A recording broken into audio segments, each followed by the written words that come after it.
The rain in Atlanta does not wash things clean. It just makes everything heavy. It makes the red Georgia clay stick to your heels like a bad reputation. It makes the black wool of a morning dress smell like wet dog and old sorrow. I stood there watching the first shovel of dirt hit the mahogany casket, and the sound was a dull, hollow thud that echoed in the empty space of my chest. That sound was the final period at the end of the only sentence that had ever made sense in my life. Dante Reynolds was gone. My husband, my partner, the only man who had ever looked at me and seen Jasmine, not just the disappointment of the Reynolds family dynasty. I looked around the cemetery. It was a sprawling, historic place where the city's old money rested under marble angels and weeping willows. I had paid extra for a plot near the oak tree because Dante loved the shade. I had paid for 50 white folding chairs. I had paid for the satin covers to keep the dampness off the seats. I had paid for 50 programs printed on thick cream-colored cardstock with gold lettering. And there they sat. 50 empty chairs arranged in perfect accusing rows. The rain beaded on the white satin, looking like tears the chairs were crying on behalf of the people who refused to show up. Not a single person. No aunts, no uncles, no cousins. Not my father, who always claimed family was the cornerstone of success. Not my mother, Patricia, who would never miss a photo opportunity unless the subject of the photo was something she was ashamed of. And certainly not Ebony, my younger sister, the golden child, the sun around which my parents orbited. The pastor, Reverend Miller, was a kind old man with a voice like gravel and honey. He cleared his throat, his eyes darting nervously to the sea of empty seats. He looked pitying. I hated that look. I did not want pity. I wanted witnesses. I wanted someone else to see that Dante was a good man, a brilliant man, a man who deserved more than a solitude funeral in the rain. Reverend Miller closed his Bible. "Jasmine," he said softly, ignoring the awkwardness of the situation. "Is there anyone else we are waiting for?" He knew the answer. I knew the answer. The two grave diggers leaning on their shovels a few yards away knew the answer. "No, Reverend." I said, my voice sounding strange and tinny in the open air. "Just us. Just me." I pulled my phone out of my clutch. It was a reflex, a desperate, pathetic hope that maybe there had been a traffic jam. Maybe a bridge had collapsed. Maybe a sinkhole had swallowed the entire interstate. Any disaster would be preferable to the truth.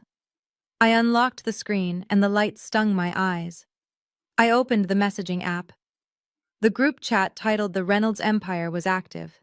It had been buzzing against my thigh for the last 20 minutes, vibrating like a nervous heartbeat. I scrolled up, my thumb trembling. They were not talking about the traffic. They were not talking about Dante. They were not asking if I was okay. Ebony had posted a photo. It was a close-up of a floral arrangement. White roses and gold ribbons. The caption read, "Mama, do you think these centerpieces are too tall? I don't want them blocking the camera angles for the toast." My mother had replied instantly, "Perfect, baby, just like a princess deserves." "The lighting at the Ritz is going to make your skin glow." My father had chimed in. "Preston just closed the deal on the venue upgrade. This is going to be the event of the season. Proud of you both." I read the messages again. The timestamps mocked me. While I was watching them lower my husband into the ground, my mother was critiquing rose stems. While the pastor was reading Psalm 23 about walking through the valley of the shadow of death, my sister was worrying about camera angles. They knew. I had sent the location. I had sent the time. I had sent 50 individual reminders. I had begged. 2 days ago I had called my mother sobbing, asking her to just be there. Just for an hour. She had sighed, that long, exasperated sigh she used when I was a child, and asked for help with my math homework. "Jasmine," she had said, "you know Ebony's engagement party has been on the calendar for months. Preston is inviting investors. It is a networking opportunity. We cannot be in 2 places at once. Besides Dante. Well, it is not like he will know the difference, will he?" He is gone. He is gone. The words replayed in my head as I looked at the group chat. They did not just ignore his funeral, they erased it. To them, Dante was just the mechanic, the man with grease under his fingernails, the mistake Jasmine made, the stain on their pristine reputation. They never knew him. They never tried to know him. They saw his old clothes and his calloused hands and decided he was beneath them. They did not know he was the smartest man I had ever met. They did not know how he held me when I cried after every family dinner where they made me feel small. Sudden vibration startled me. My phone lit up with a direct message. It was from Mom. My heart hammered against my ribs. A foolish, childish part of me thought maybe she is coming. Maybe she realized. Maybe she is at the gate. I opened the text. "Where are you?" The message read. I blinked, rain dripping from my eyelashes onto the screen, followed immediately by another bubble. "The insurance agent has been calling me all morning. He says he needs your signature to release the policy funds. We need that check to clear by tomorrow, Jasmine. Preston needs to make the final deposit for the catering, or they are going to cut the open bar. Get to the Ritz-Carlton, now. Do not make a scene and do not look depressing. This is your sister's big day." I stared at the words. The letters seemed to swim, rearranging themselves into a weapon. They did not care that I was a widow. They did not care that I was standing in mud watching the love of my life disappear under 6 feet of wet earth. They only cared about the insurance money. The policy my mother had taken out on Dante 10 years ago, back when we were first dating and living in his tiny apartment, claiming she just wanted to protect me. I had forgotten it even existed, but she hadn't. She had remembered the money the second his heart stopped beating. Something inside me snapped. It was not a loud snap like a bone breaking. It was a quiet internal severing, like a heavy rope finally being cut. The sadness that had been drowning me for 3 days suddenly evaporated, boiled away by a heat so intense I felt dizzy. It was rage, pure, cold, clarifying rage. I looked up at the Reverend. "Go home, Reverend," I said. My voice was steady now. The tremble was gone. He looked concerned. "Mrs. Reynolds, are you sure? You shouldn't be alone right now." "I am not Mrs. Reynolds to them," I thought. "I am just the signature. I am just the bank account. I am just the obstacle between them and their open bar." "I am fine," I told him, and for the first time in days I meant it. I turned my back on the grave. I did not say goodbye to Dante. You do not say goodbye to someone who is a part of you. You take them with you. I walked away from the empty chairs. I walked past the weeping angels. I walked through the mud, my heels sinking with every step, but I did not care. I reached the service road where I had parked. There it sat. Dante's Ford F-150. It was a 1978 model painted a matte black that looked menacing in the rain. My family hated this truck. My sister called it a monstrosity. My mother called it a junk heap. They begged me not to park it in their driveway when I visited. But as I approached it now, I didn't see a junk heap. I saw steel. I saw American muscle. I saw the hours Dante had spent tuning the engine until it purred like a jungle cat. I ran my hand over the hood, the metal cold and solid under my palm. This truck was real. The mud on the tires was real. The man who loved it was real. The Ritz-Carlton was waiting. The white roses were waiting. My mother and her insurance papers were waiting. They wanted Jasmine the doormat. They wanted Jasmine the scapegoat. They wanted the quiet architect who designed gardens and kept her mouth shut. I climbed into the driver's seat. The smell of old leather and motor oil hit me, a scent that used to make me wrinkle my nose, but now smelled like courage. I turned the key. The engine roared to life, a deep, guttural growl that shattered the cemetery's polite silence. I checked my reflection in the rearview mirror. My mascara was running, my hair was plastered to my skull, and my eyes were red. I looked like a nightmare. "Good," I whispered. I threw the truck into gear. The tires spun in the gravel for a second, kicking up stones before gripping the road. I was not going home to cry. I was going to the Ritz-Carlton. I was going to give them exactly what they asked for. I was going to deliver the signature. But I was going to deliver a hell of a lot more than that. The funeral was over. The wake was about to begin. The valet at the Ritz-Carlton looked at Dante's truck like it was a contagious disease. He hesitated, his white-gloved hand hovering over the door handle, staring at the layers of red Georgia clay that caked the wheel wells. This was a vehicle meant for hauling lumber and towing broken-down cars, not for idling in the porte cochere of Atlanta's most expensive hotel. It sat there, a dark, rumbling beast, surrounded by sleek silver Bentleys and pearl-white Porsches. I did not wait for him to open the door. I shoved it open myself, the heavy metal groaning against the hinge. I stepped out and my boot landed in a puddle of pristine treated water that the hotel staff probably scrubbed with a toothbrush every morning. I tossed the keys to the valet. He caught them with the tips of his fingers, holding them away from his body, as if they were contaminated. "Keep it close," I said, my voice flat. "I will not be staying long." I walked toward the revolving glass doors. My reflection caught in the glass, and for a split second, I did not recognize the woman staring back. I was a specter. My black dress, usually modest and professional, was heavy with rain. It clung to my skin. The hem was stained with the mud from the graveside. My hair, which I had pinned up so carefully this morning, was coming undone, wet strands plastering against my neck. I looked like I had just crawled out of the earth myself. The lobby smelled of vanilla orchids and old money. It was a scent I had grown up with, a scent that used to mean safety, but now it just smelled like lies. As I crossed the marble floor, the rhythmic click of my heels was accompanied by the squelch of wet leather. People turned. Of course they turned.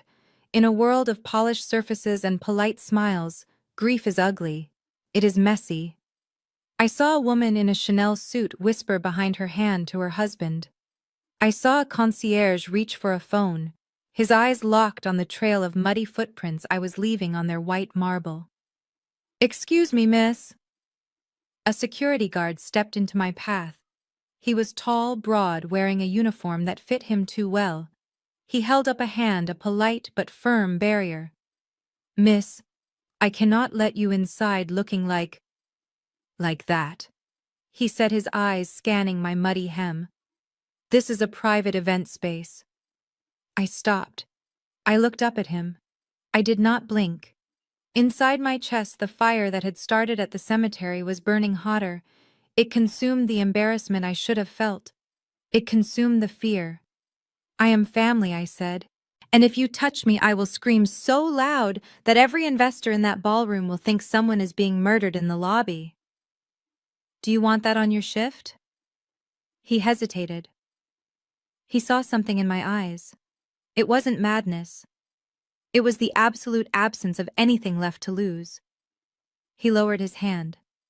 He stepped aside. I pushed open the double doors to the grand ballroom. The sensory assault was immediate. The theme was white and gold. It was blinding. Thousands of white roses hung from the ceiling in cascading waterfalls. The tablecloths were white silk. The chairs were gold. The guests, over 200 of Atlanta's elite, were dressed in shades of cream, ivory, and champagne. It was a sea of brightness, a carefully curated heaven designed for Instagram. And then there was me, a jagged black scar standing in the entrance. The jazz band was playing a soft, upbeat tune, something about love and sunshine. The singer saw me first. Her voice faltered. Then the saxophonist stopped. One by one, the instruments died away until there was only the sound of a fork clinking against a glass. And then total silence. 200 heads turned. 400 eyes locked onto me. I stood there, dripping water onto the plush white carpet. I felt the weight of the room, the collective gasp, the judgment. They weren't looking at me with sympathy. They were looking at me with horror. I was a disruption. I was a stain. I was the ghost they had tried to exorcise by ignoring my texts. "Jasmine," The voice was shrill, cutting through the silence like breaking glass. It was Ebony. My sister came marching across the dance floor. She looked like a tiered wedding cake in her engagement dress, a massive structural thing made of white organza. Her hair was pulled back in a severe perfect bun, highlighting the diamond earrings that probably cost more than Dante's entire garage. She did not run to me with open arms. She did not look at my red eyes. She looked at my shoes. She stopped 3 feet away from me, afraid to get her dress dirty. "Are you insane?" she hissed, her voice low and venomous, though in the silent room it carried to the back tables. "Look at you. You are dripping on the carpet. You look like a drowned rat." "Hello, Ebony," I said. "Why are you here?" She waved her hand frantically, as if she could wave me out of existence. "I told Mom to handle you. Today is the most important day of my life. Preston has venture capitalists here. We have photographers from Southern living here. And you show up looking like the Grim Reaper." I looked at her. I looked at the sister I had tutored in math, the sister I had covered for when she snuck out in high school, the sister whose college tuition I had helped pay for when our parents had a liquidity crisis 5 years ago. I realized I didn't know her. I had never known her. I had only known the version of her I wanted to believe in. "I am not the Grim Reaper, Ebony," I said, my voice calm, contrasting sharply with her hysteria. "I am just the widow." "Widow." She rolled her eyes. "Oh my God, stop being so dramatic. You are ruining the vibe. Go change. Or better yet, go home. We can talk about your little tragedy later when you are presentable." My little tragedy. I took a step forward. Ebony flinched, stepping back to protect her dress. "I buried him today, Ebony," I said. The words came out cold, hard, like stones. "While you were getting your makeup done, I was watching them shovel dirt onto Dante's face. While you were posing for photos, I was standing alone in the rain. Today was the funeral. You know that. I sent you the time. I sent you the location." A murmur went through the crowd. Someone gasped.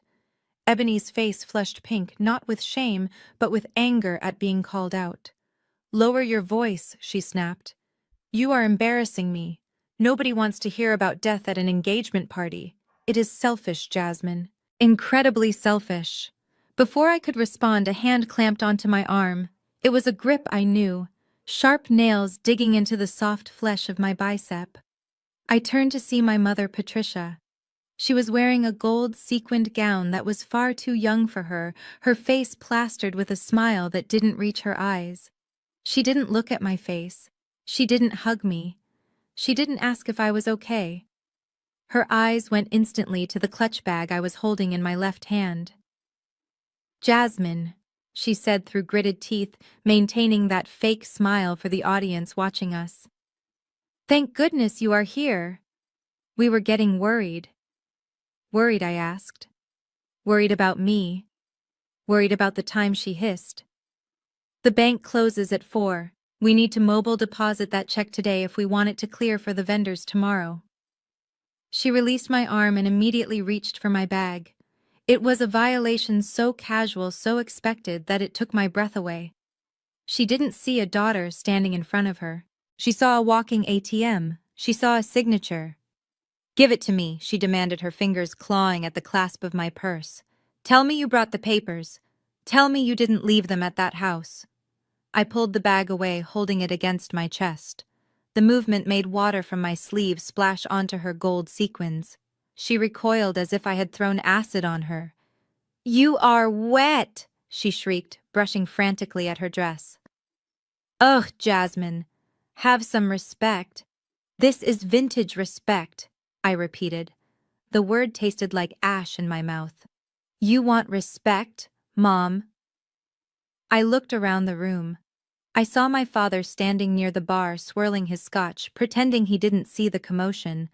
I saw Preston, my future brother-in-law, laughing with a group of men, glancing over at us with a look of amusement. "Yes, respect," Patricia snapped, lunging for the bag again. "Now give me the damn insurance papers. Preston is waiting. He needs to show proof of funds to the caterer before they cut off the champagne." "Do not be difficult, Jasmine. Not today. You owe your sister this. I owe her, I asked. Yes, you owe her. You married that mechanic and embarrassed us for years. The least you can do is sign over that policy so Ebony can have the start in life she deserves. Dante is dead. He doesn't need the money. We do. She managed to snag the strap of my purse. We stood there, mother and daughter, engaged in a tug-of-war in the middle of the most expensive ballroom in Atlanta. The absurdity of it washed over me. My husband was cold in the ground, my dress was soaked with grave mud, and my mother was fighting me for money to pay for champagne. Let go, I said. Not until you give me the papers, she hissed. I looked at her.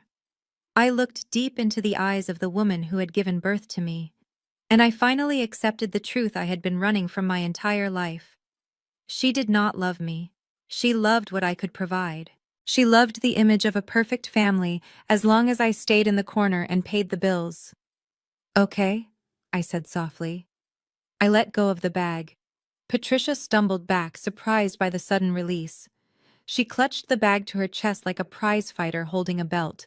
She let out a breath of relief, her composure returning instantly. Good girl, she said, patting her hair.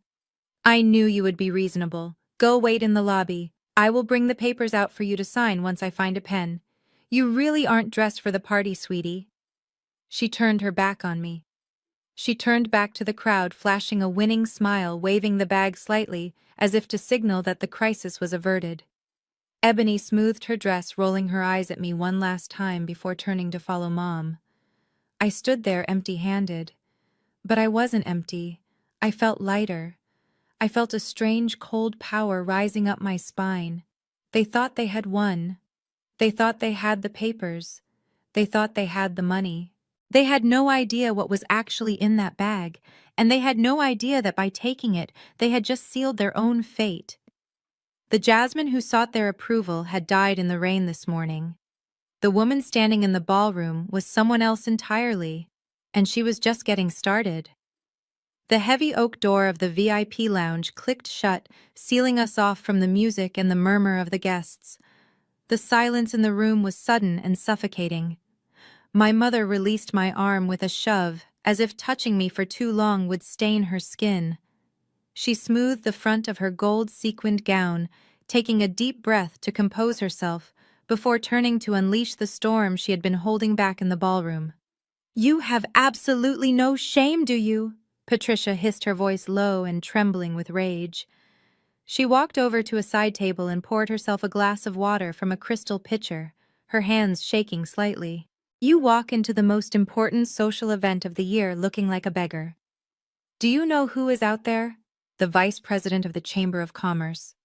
2 partners from Goldman Sachs. And you drag your mud and your misery right through the center of it all. I stood by the door, feeling the air conditioning chill my damp skin. I did not sit down. I did not want to ruin the velvet upholstery of the chaise lounge, and frankly, I did not think I had the strength to stand back up if I sat. I buried my husband today, Mom, I said quietly.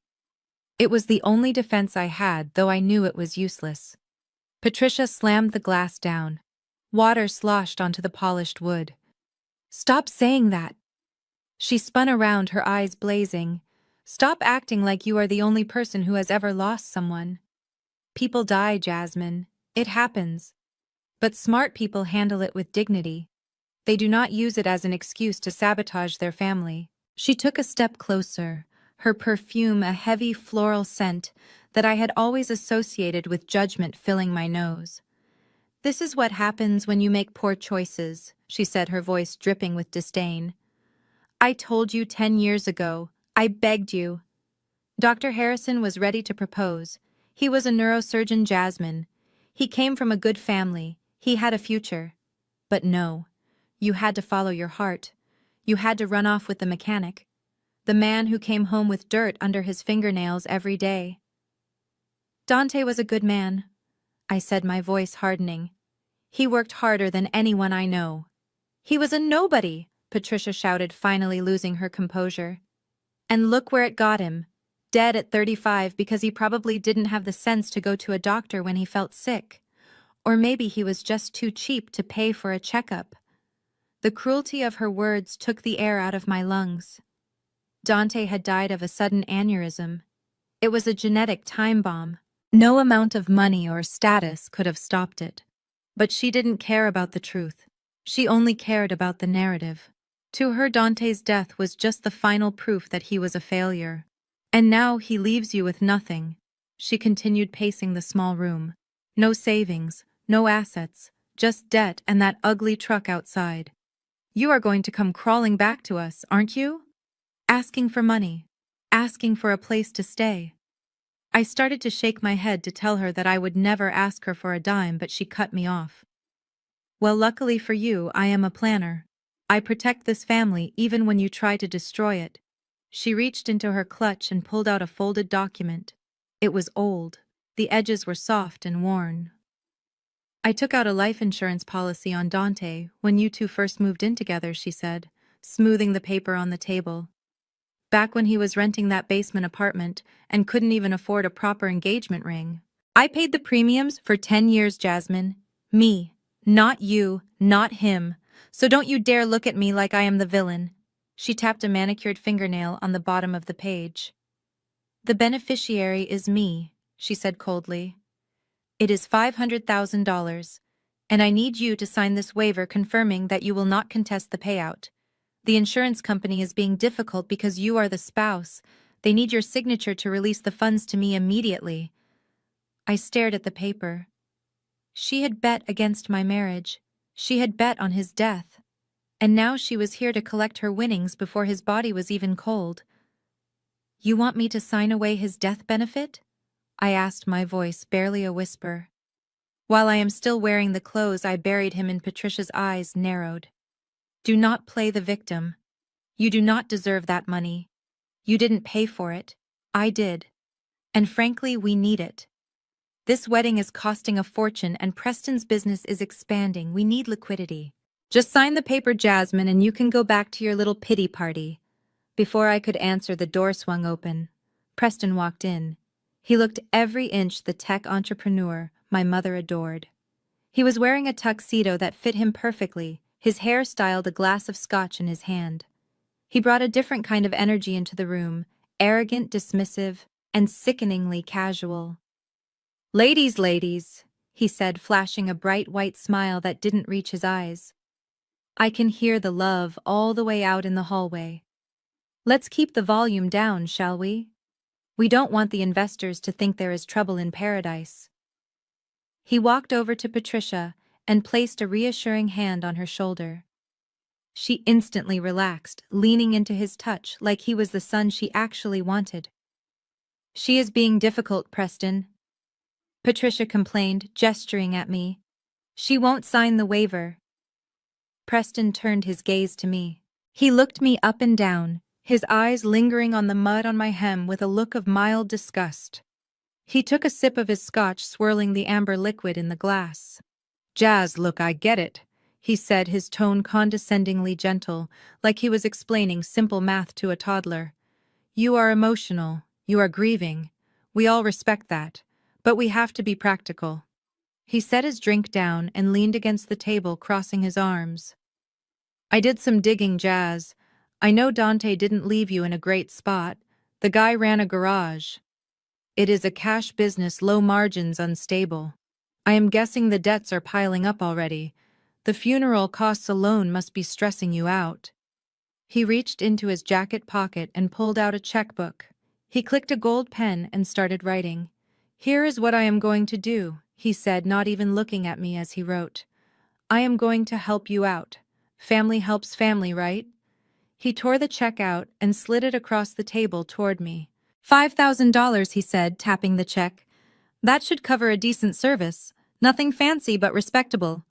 You can pay off the undertaker and maybe have a little left over for groceries. I looked at the check. $5,000.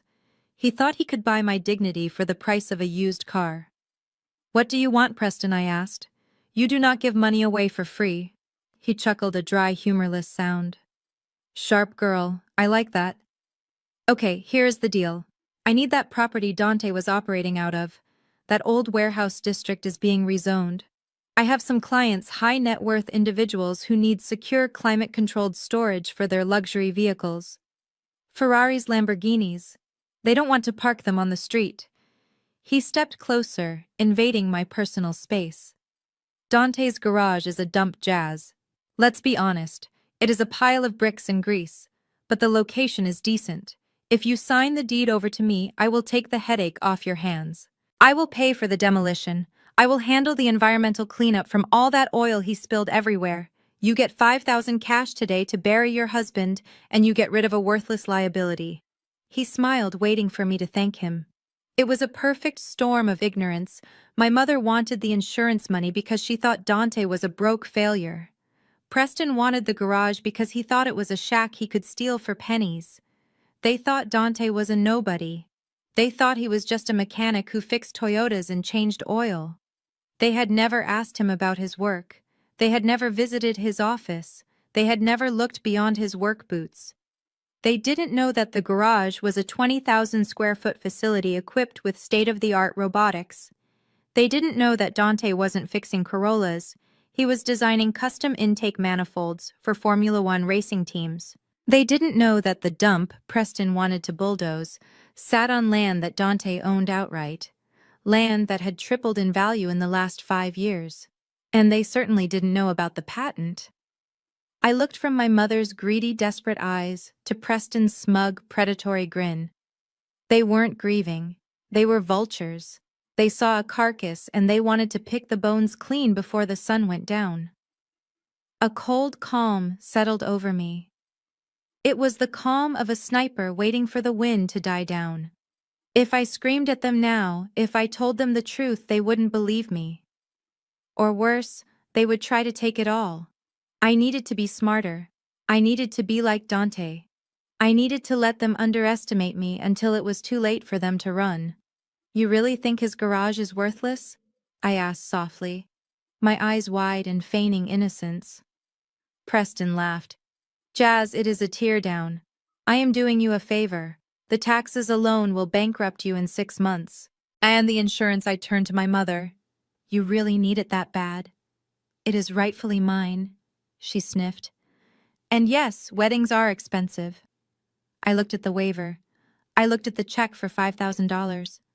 Okay, I said. Preston's eyebrows shot up. Smart choice. I picked up the pen. My hand did not shake. I signed the waiver for the insurance. I pushed it toward my mother. She snatched it up, instantly checking the signature like a hawk. And the garage? Preston asked, uncapping his pen again, ready to draft a quick agreement on a napkin if he had to. I can't sign the deed over today, I lied smoothly. The papers are with the lawyer. But I can bring you the transfer documents, when Preston demanded. Monday, I said. There is a reading of the will on Monday morning. Bring your checkbook, Preston. If you want the garage, we can settle it then.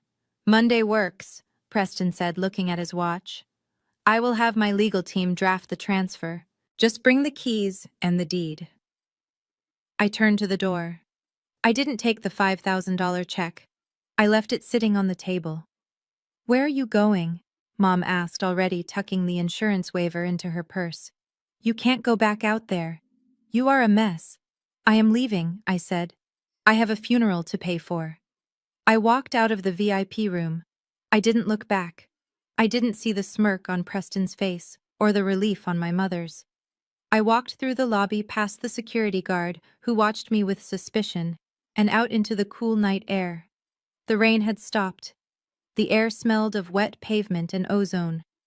I climbed into Dante's truck and sat there for a moment in the dark. My hands gripped the steering wheel until my knuckles turned white. They wanted the money. They wanted the building. They wanted to erase Dante and pave over his life with a parking lot for rich people's toys. I started the engine. The rumble of the V8 was a comfort, a deep, angry growl that matched the feeling in my chest. They invited themselves to the reading of the will. They invited themselves to their own execution. And I was going to enjoy every single second of it. The tip of the ballpoint pen hovered over the signature line. The paper was cheap copy paper, stark white against the dark mahogany of the table. My hand was trembling, but not from the fear my mother assumed was gripping me. It was trembling from the sheer effort it took not to rip the document into 1,000 pieces and throw it in her face. Every fiber of my being screamed at me to fight, to flip the table, to scream the truth about Dante's millions and watch their smug expressions shatter like glass. But then a voice echoed in the back of my mind. It was Dante. I closed my eyes for a fraction of a second and I was back on our front porch 3 months ago. The sun was setting, casting long shadows across the yard. Dante was wiping grease from his hands with a rag, looking at me with those intense, knowing eyes. He had been talking about his estate planning, a conversation I had tried to shut down because I did not want to imagine a world without him. He had held my face in his hands and said, "Jasmine, listen to me. If something happens, they are going to come for you. They are going to come with their hands out and their teeth bared. Do not fight them immediately. Let them think they have won. Let them show you exactly who they are when they think nobody is watching. Let them expose their own greed. That is the only way you will be free of them forever. Let them show their teeth." I opened my eyes. I looked at my mother, who was tapping her foot impatiently. I looked at Preston, who was already mentally spending the money from the garage sale. I looked at Ebony, who was checking her reflection in her phone screen, bored by my hesitation. They had shown their teeth. They had bitten me while I was down, and now I had to let them think they had swallowed me whole. I remembered the phone call with Mr. Sterling early that morning. The lawyer had been adamant. Let them sign the waivers, Jasmine. Let them commit to their narrative. The more they deny Dante's worth, the harder they will fall when the truth comes out. It is a legal trap, and they are walking right into it. I took a deep, shaky breath. I let my shoulders slump forward. I allowed my face to crumble, letting the exhaustion and the grief take over my features. I made myself small. I made myself look exactly like the defeated, penniless widow they wanted to see. I looked up at my mother, making sure my eyes were wet with tears. "Mom," I whispered, my voice cracking. "You are right. I cannot do this alone." Patricia stopped tapping her foot. Her eyes lit up. She leaned in, smelling victory. I continued, letting a sob escape. "I do not have any money, Mom. Dante left me with nothing. The funeral cost the debts, the house upkeep. I do not know how I am going to survive the next month." I paused, looking between her and Preston. "If I sign this, if I give you the insurance money, can you help me? Just a little. Could you loan me a few $1,000s from the payout, just so I can buy groceries? Just until I find a cheaper place to live." The room went silent. I held my breath. This was the test. This was the moment that would seal their fate in my heart forever. Even a stranger would have said yes. Even a monster might have thrown a crumb to a starving dog. Patricia and Ebony exchanged a look. And then slowly a smile spread across my mother's face. It was not a kind smile. It was the smile of a predator who realizes the prey has a broken leg.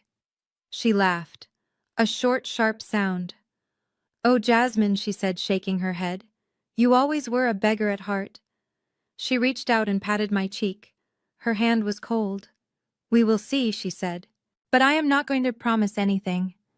You need to learn how to stand on your own 2 feet. Maybe this is a good lesson for you. If you had married Dr. Harrison, you would not be begging your mother for grocery money at 32 years old." Ebony chimed in, not looking up from her phone. "Yeah, it really depends on your attitude, Jasmine. If you ruin my party today, do not expect a dime. But if you disappear and let us enjoy the night, maybe Mom will cut you a check for a few $100. Maybe." Preston chuckled, shaking his head as he poured himself another drink. Unbelievable. The entitlement. Just sign the paper, Jazz. Do not push your luck. There it was. The absolute bottom. They would take $500,000 of my husband's money and refuse to buy me a loaf of bread. I looked down at the paper. The last thread of guilt I felt about what was going to happen on Monday snapped. I was not destroying my family. There was no family to destroy. "Okay," I said softly. I understand. I pressed the pen to the paper. The ink flowed smoothly. I signed my name, Jasmine Reynolds. I dated it. I pushed the document across the table to my mother. She snatched it up so fast she almost knocked over her water glass. She blew on the ink to dry at her eyes, scanning the signature to make sure it was legitimate. Finally, she breathed, folding the paper and shoving it deep into her clutch. That wasn't so hard, was it? She stood up, signaling that the meeting was over. She had what she came for. I was no longer useful. Now fix your face before you leave, she said, adjusting her dress. And use the back exit. We do not want the guests seeing you leave looking like a swamp creature. I stood up. My legs felt strong. The trembling had stopped. I will see myself out, I said. I turned to Preston. He was blocking the path to the door, looking pleased with himself. He thought he had just acquired a prime piece of real estate for the price of a funeral. I reached into the pocket of my sodden dress.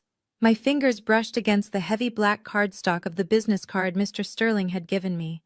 It was embossed with gold lettering, thick and expensive. I stopped in front of Preston. I looked up at him.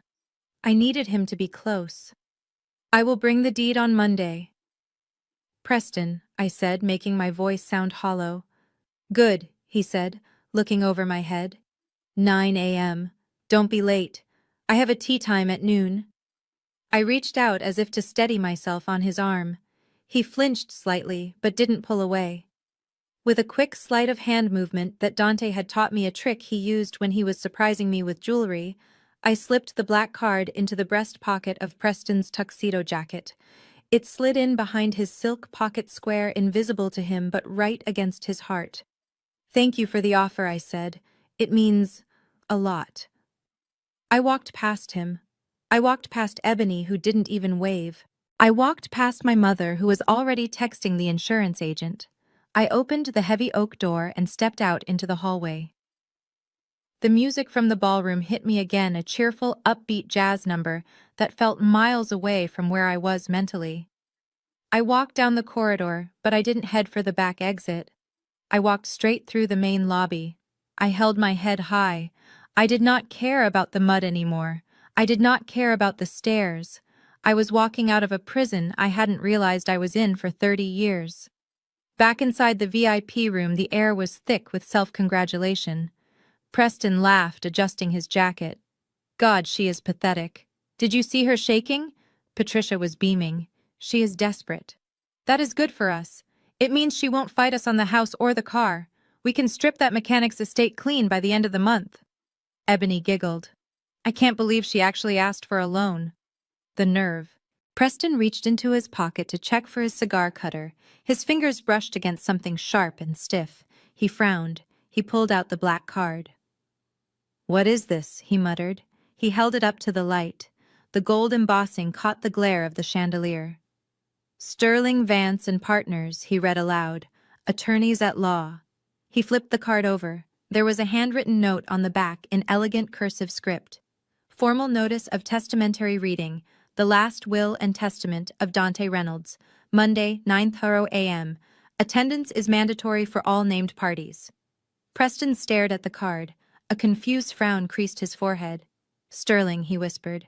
That is the most expensive firm in the city. They represent the Hawks. They represent the Coca-Cola executives. He looked up at Patricia, his face twisting into a sneer of disbelief. Why would a grease monkey have a will with Sterling and Partners? Patricia waved her hand dismissively. Probably a mistake. Or maybe he fixed the lawyer's car and got a discount. Do not overthink it, Preston. It is just a formality. A broke man's will is just a list of debts. Preston looked at the card again. He ran his thumb over the raised lettering. A cold seed of doubt planted itself in his gut, but he crushed it down with his ego. Yeah, he said, tossing the card onto the table next to the untouched check he had written for me. Probably just wants to leave his wrench collection to a cousin. Thinks he is important. He laughed again, but the sound was thinner this time. Come on, Patricia said, linking her arm through his. Let's go toast to the engagement and to the insurance money. Drinks are on me. They walked out of the room, leaving the black card sitting on the polished mahogany table, glowing ominously under the lights. They went back to their party. They went back to their champagne. They had no idea that the timer had just started ticking down on their entire world. For the next 3 days, I ceased to exist. I did not leave the small wooden bungalow that Dante and I had called home for 5 years. To the outside world, specifically to my family, this house was an eyesore. It was a single-story structure with peeling gray paint and a porch that sagged slightly on the left side. My mother refused to step foot inside, claiming it smelled of motor oil and poverty. My sister called it the shack. They saw the exterior and judged the book by its cover, just as they had judged Dante. Inside, however, it was a sanctuary. Dante had renovated every square inch with his own hands. The floors were reclaimed heart pine, warm and smooth under bare feet. The kitchen was a chef's dream with custom cabinets he had built to match my height perfectly. It was not a shack. It was a fortress built of love, and for 72 hours I pulled up the drawbridge. I turned off my phone. I unplugged the landline. I let the battery on my laptop die. I sat in his favorite leather armchair wrapped in his flannel shirts, and I allowed myself to feel the silence. I needed to remember him before the noise of the legal battle began. I needed to fortify my soul. While I sat in the quiet dark miles away in the manicured suburbs of Buckhead, my family was loud. They were vibrant. They were celebrating their perceived victory. I know this because the internet never forgets, and Ebony lived her entire life for an audience. On Saturday afternoon, she went live on Instagram. I watched the saved video later with a cold detachment. The camera was set up in my parents' living room, framed perfectly to show off the crystal chandelier and the white grand piano that nobody knew how to play. Ebony sat in the center of the frame, wearing a white silk robe with bride embroidered on the back in gold thread. My mother sat next to her, beaming like she had just won the lottery. "Hey guys," Ebony chirped, waving at the screen with her manicured hand. "We are doing a huge unboxing today. The engagement gifts have been pouring in, and we are just so blessed." She held up a box from Tiffany & Co. "Preston's business partners sent this. Look at these champagne flutes. They are exquisite." My mother leaned in, her face heavily made up. "Only the best for my baby. We are going to need these for the after party. By the way, everyone keeps asking about the venue expansion." Ebony laughed, a tinkling, practiced sound. "Oh yes, big news. You guys know that ugly lot next to Mom and Dad's estate? The one with the creepy old house? Well, we are finally acquiring it. We are going to bulldoze it next month to put in an infinity pool and a guest house for Preston and me." My mother nodded vigorously. "It has been a long time coming. We finally cleared the legal hurdles. It is going to be stunning. No more eyesores bringing down our property value." They were talking about my home. They were talking about the house where I had nursed Dante through the flu. The house where we had danced in the kitchen at 2 in the morning. They spoke of destroying it with the same casual tone one uses when discussing pulling weeds. They did not mention my name. They did not mention that the legal hurdle was a grieving widow. They just saw land. They just saw a swimming pool. But the camera only shows what the user wants you to see. It did not show what was happening in the hallway just outside the frame. It did not show Preston pacing back and forth on the expensive Persian rug, sweating through his polo shirt. Preston was not celebrating. He was suffocating. While Ebony was showing off crystal glasses, Preston was staring at his phone screen, watching red numbers bleed across his portfolio app. The tech genius facade was crumbling. He had leveraged his company's assets to cover a massive gambling debt in Las Vegas 6 months ago, convinced he could earn it back on a risky cryptocurrency bet. He was wrong. The market had crashed 48 hours ago. He was currently down $2 million. His creditors were not the kind of men who sent polite letters. They were men who made phone calls at midnight. He had missed 3 payments. He needed cash. He needed it fast. He needed liquid assets he could flip. He looked at the closed door of the living room, listening to Ebony giggle about her wedding registry. He felt a surge of resentment. He needed that insurance money. But more importantly, he needed the deed to Dante's garage. He had lied to Jasmine about wanting it for parking. He already had a buyer lined up, a developer who wanted the land for a high-rise condo project. The offer was $1.5 million for the land alone. That money would save his life. It would plug the hole in his company's accounts before the auditors arrived next month. He wiped the sweat from his forehead. He had to get that deed on Monday. Jasmine was weak. She was stupid. She would sign. She had to sign. Sunday night arrived, the eve of the confrontation. My family gathered for their traditional Sunday dinner. The dining table was set with fine china, roast beef, glazed carrots, expensive red wine breathing in a decanter. There were 4 places set. My seat was conspicuously absent. My father Robert was a quiet man. He had spent 30 years letting my mother steer the ship, nodding along to avoid conflict. He cut his meat slowly, the silence at the table heavy despite the clinking of silverware. He looked at the empty space where I used to sit. "Patricia," he said, his voice hesitant. "Have you heard from Jasmine?" I tried calling her cell, but it went straight to voicemail. My mother didn't look up from her plate. "She is fine, Robert. She is sulking. You know how she gets. She wants us to chase her. She wants to be the center of attention because she is jealous of Ebony." Robert frowned. "She just lost her husband, Pat. Maybe we should go over there. Check on her." "Absolutely not," my mother snapped, slicing a carrot with unnecessary force. "We are not going to that disgusting shack. Besides, she needs to learn a lesson. She disrespected us at the party. She made a scene. If she wants to be part of this family, she needs to come to us with an apology." Ebony took a sip of wine. "She will be there tomorrow morning, Dad. She promised Preston she would bring the papers. She needs the money we offered her. She is broke. She has no choice." Preston nodded, though his hand shook slightly as he lifted his glass. "Yeah, Robert. Do not worry. We are handling it. We are actually doing her a favor. We are taking liabilities off her hands. We are being generous." My father sighed and went back to his meal. He was a weak man. He loved his comfort more than he loved justice. He swallowed his concern along with his roast beef, choosing the path of least resistance. He convinced himself that his wife and daughter knew best. He told himself that stripping me of my home was a form of tough love.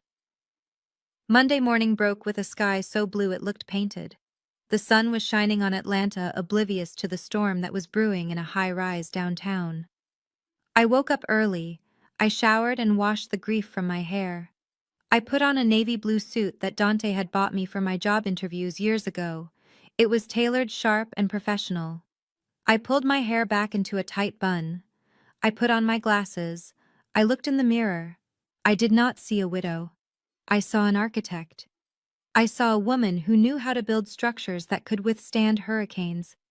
Across town, the Reynolds family was also preparing. They treated the morning like a runway show. Ebony wore a white dress, continuing her bridal theme. My mother wore a crimson power suit intended to intimidate. Preston wore his best Italian suit, trying to project the image of a successful CEO. They piled into Preston's leased Mercedes. The mood was high. They were confident. "Can you believe the address on the card?" Ebony laughed from the back seat. "It is probably a shared workspace. Or maybe a closet inside a strip mall." My mother checked her lipstick in the visor mirror. "Just remember the plan. We get the signature for the garage transfer first. Then we give her the check for $5,000. If she cries, ignore her. We have a lunch reservation at Le Bilboquet at noon. We need to be out of there by 11.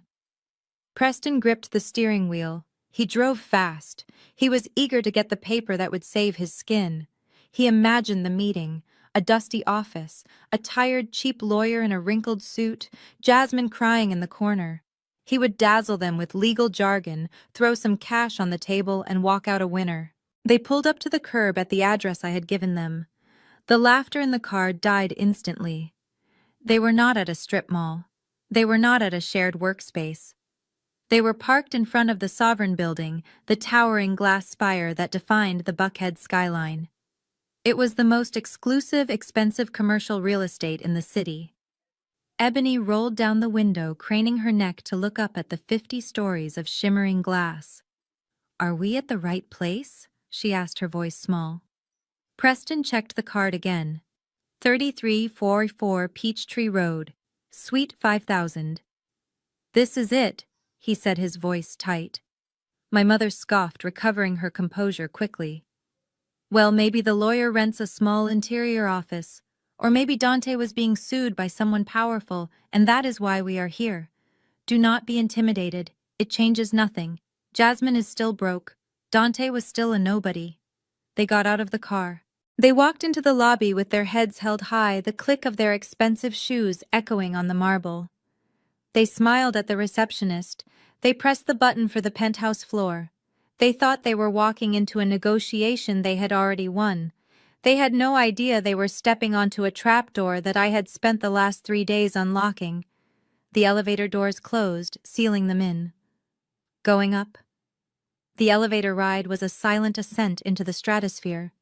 The digital display above the brushed steel doors counted the floors upward in rapid succession. 10, 20, 30. My ears popped as we passed the 40th floor. The Reynolds family stood around me in the confined space, but the air between us was thin and cold. My mother Patricia kept adjusting her crimson jacket, her eyes darting to the floor numbers with a mixture of confusion and annoyance. She had expected a basement office. She had expected a strip mall next to a laundromat. She had not expected the private express elevator of the Sovereign Building, the tallest and most exclusive address in Atlanta. Ebony was the first to break the silence. She looked at her reflection in the mirrored wall of the elevator, smoothing her white dress. "Why are we going so high?" she asked, her voice tinged with a nervous tremor she tried to hide. "I thought broke people lawyers worked on the ground floor so they could run away from creditors faster." Preston chuckled, though the sound was tight. "Maybe he is jumping out the window," he joked. My mother let out a sharp, derisive laugh. "Don't be silly. This is obviously a debt collection firm. Dante probably owed money to every shark in the city. They probably dragged his estate up here to squeeze blood from a stone. That is why we are here. To tell them there is no money and to walk away." The elevator chimed softly. The doors slid open. We were not greeted by a debt collector. We were not greeted by a chaotic office filled with ringing phones and piles of paper. We stepped out into a lobby that was quieter than a cathedral and twice as expensive. The floors were Italian marble white, with veins of gold that matched the morning sun streaming through the floor-to-ceiling windows. The view was breathtaking. All of Atlanta lay spread out beneath us like a toy village. The cars on the highway were specks of dust. The people were invisible. A receptionist sat behind a desk that looked like a piece of modern art carved from a single block of obsidian. She was an elegant woman with silver hair pulled back in a chignon. She did not look up with annoyance. She looked up with recognition. "Mrs. Reynolds," she said, her voice smooth and professional. "Mr. Sterling is expecting you in the boardroom." My mother blinked. She opened her mouth to speak, to demand an explanation, to ask why a mechanic had a meeting in the penthouse, but the receptionist had already gestured toward a set of massive double doors made of frosted glass. I walked forward. I did not wait for them. I knew the way. I had been here yesterday on Sunday while they were unboxing champagne flutes. I pushed open the glass doors and stepped into the inner sanctum. The boardroom was vast. One wall was entirely glass, framing the skyline. In the center of the room sat a long table made of dark polished mahogany that gleamed under the recessed lighting. At the head of the table sat Mr. Sterling. He was a man who commanded respect without saying a word.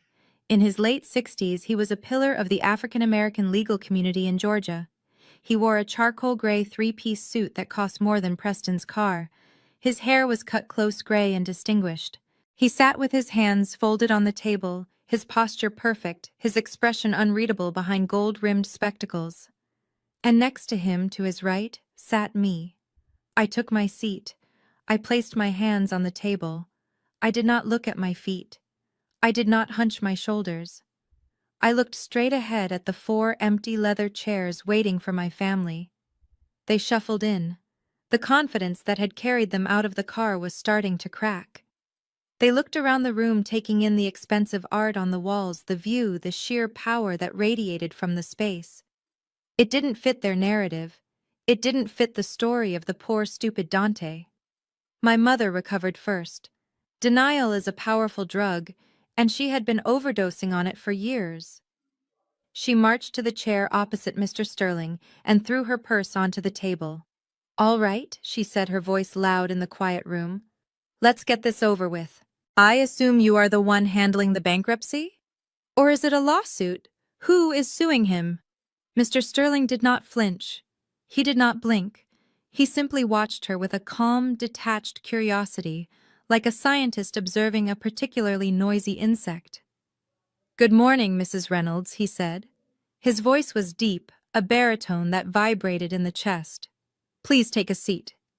Preston pulled out a chair and flopped into it. He was trying to regain control of the situation by being disrespectful.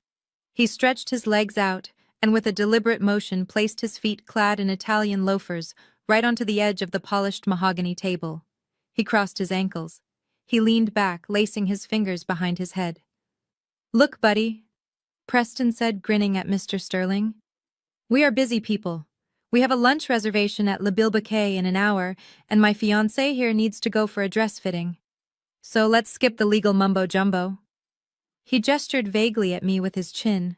"Jasmine said she brought the transfer deed for the garage, and I assume you have the paperwork for whatever debts Dante left behind.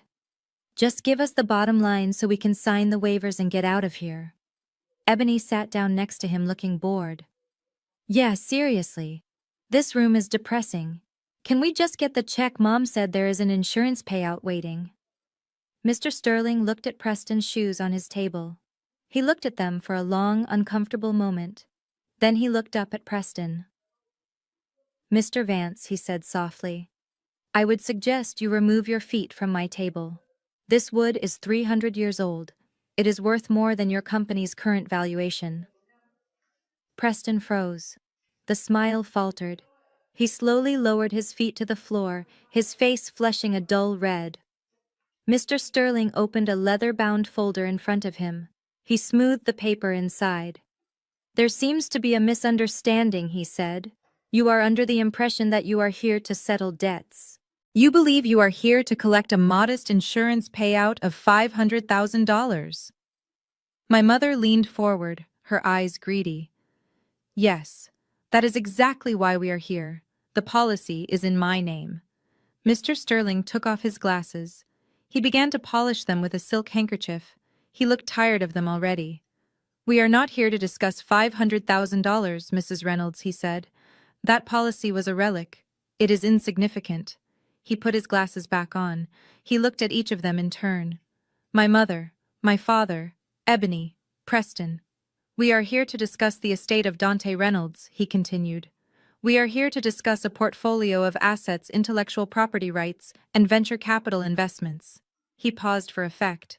The silence in the room was absolute. "We are here to discuss $45 million. The number hung in the air. It was too big for them to comprehend. My mother blinked rapidly. Ebony's mouth fell open.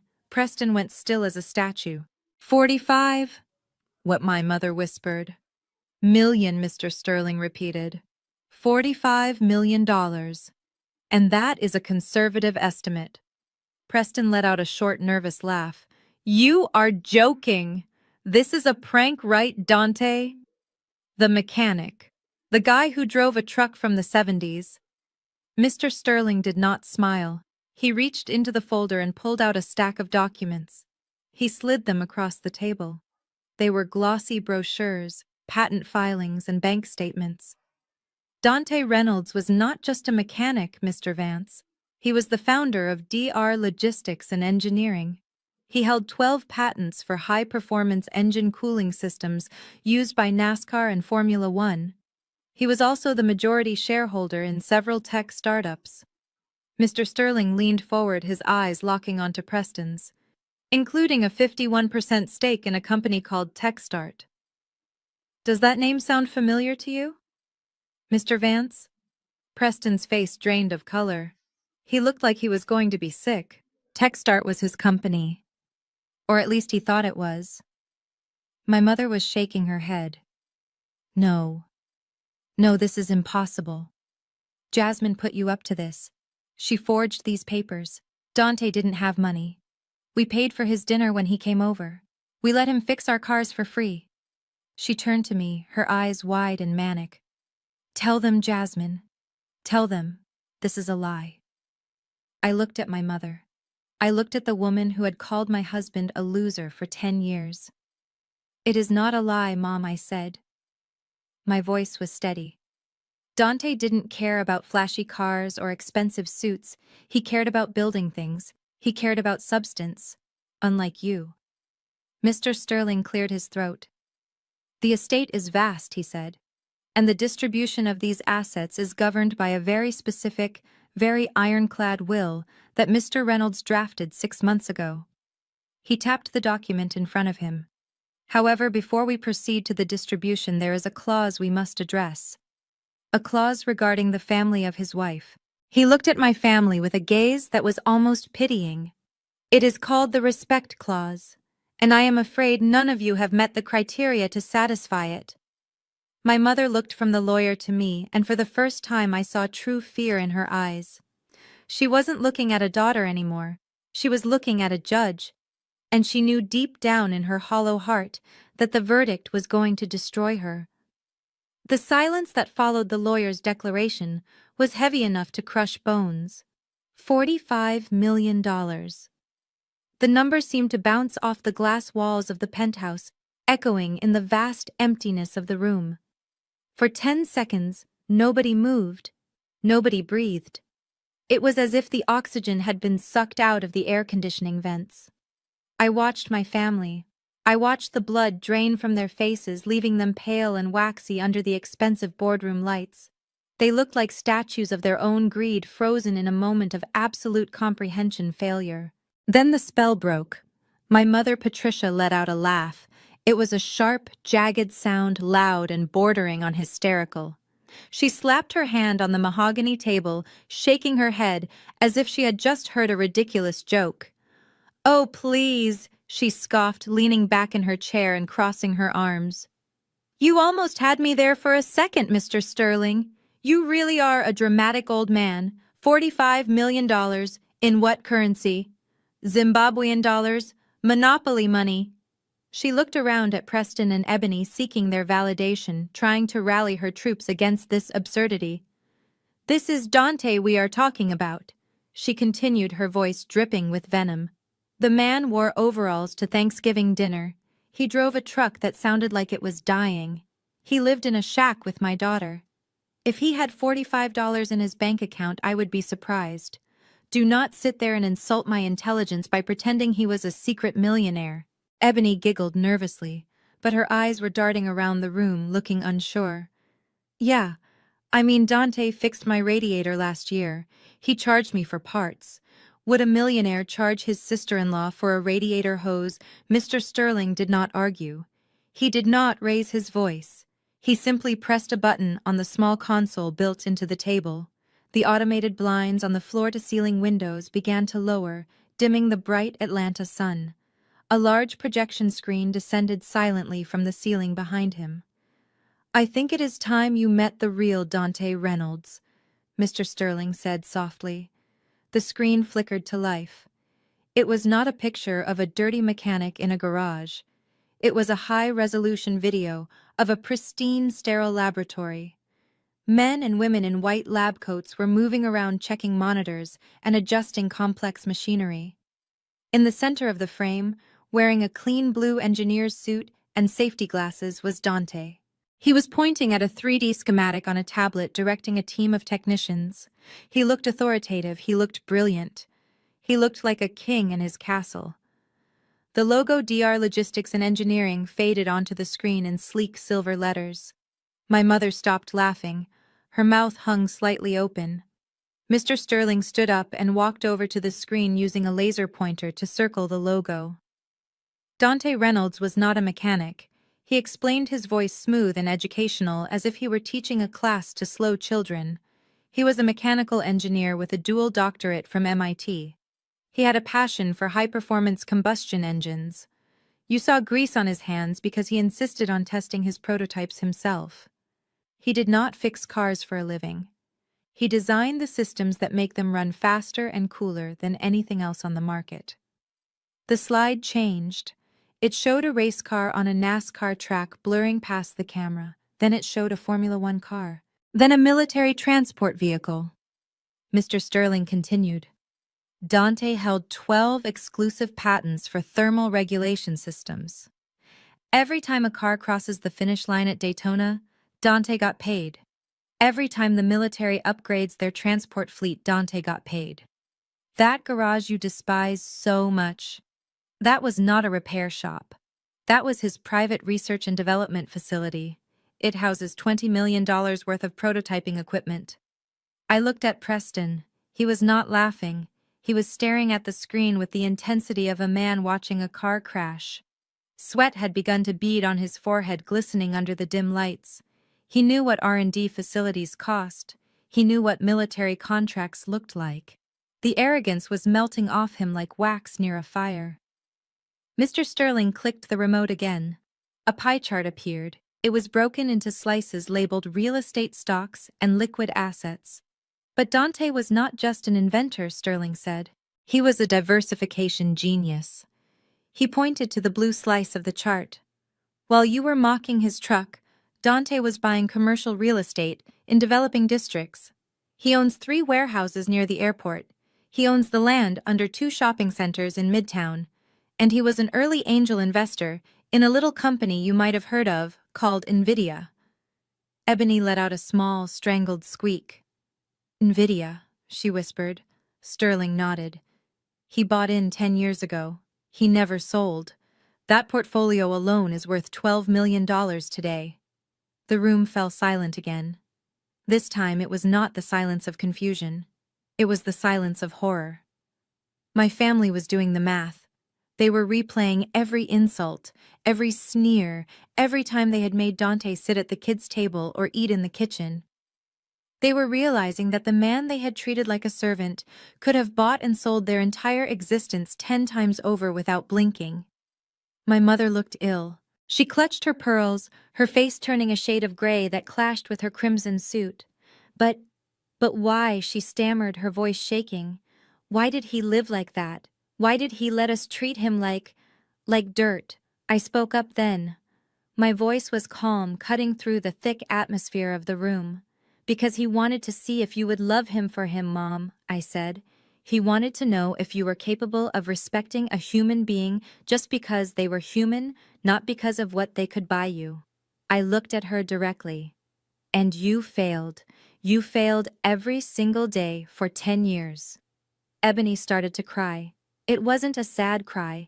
It was the selfish, panicked cry of a spoiled child who realizes she just threw away a winning lottery ticket.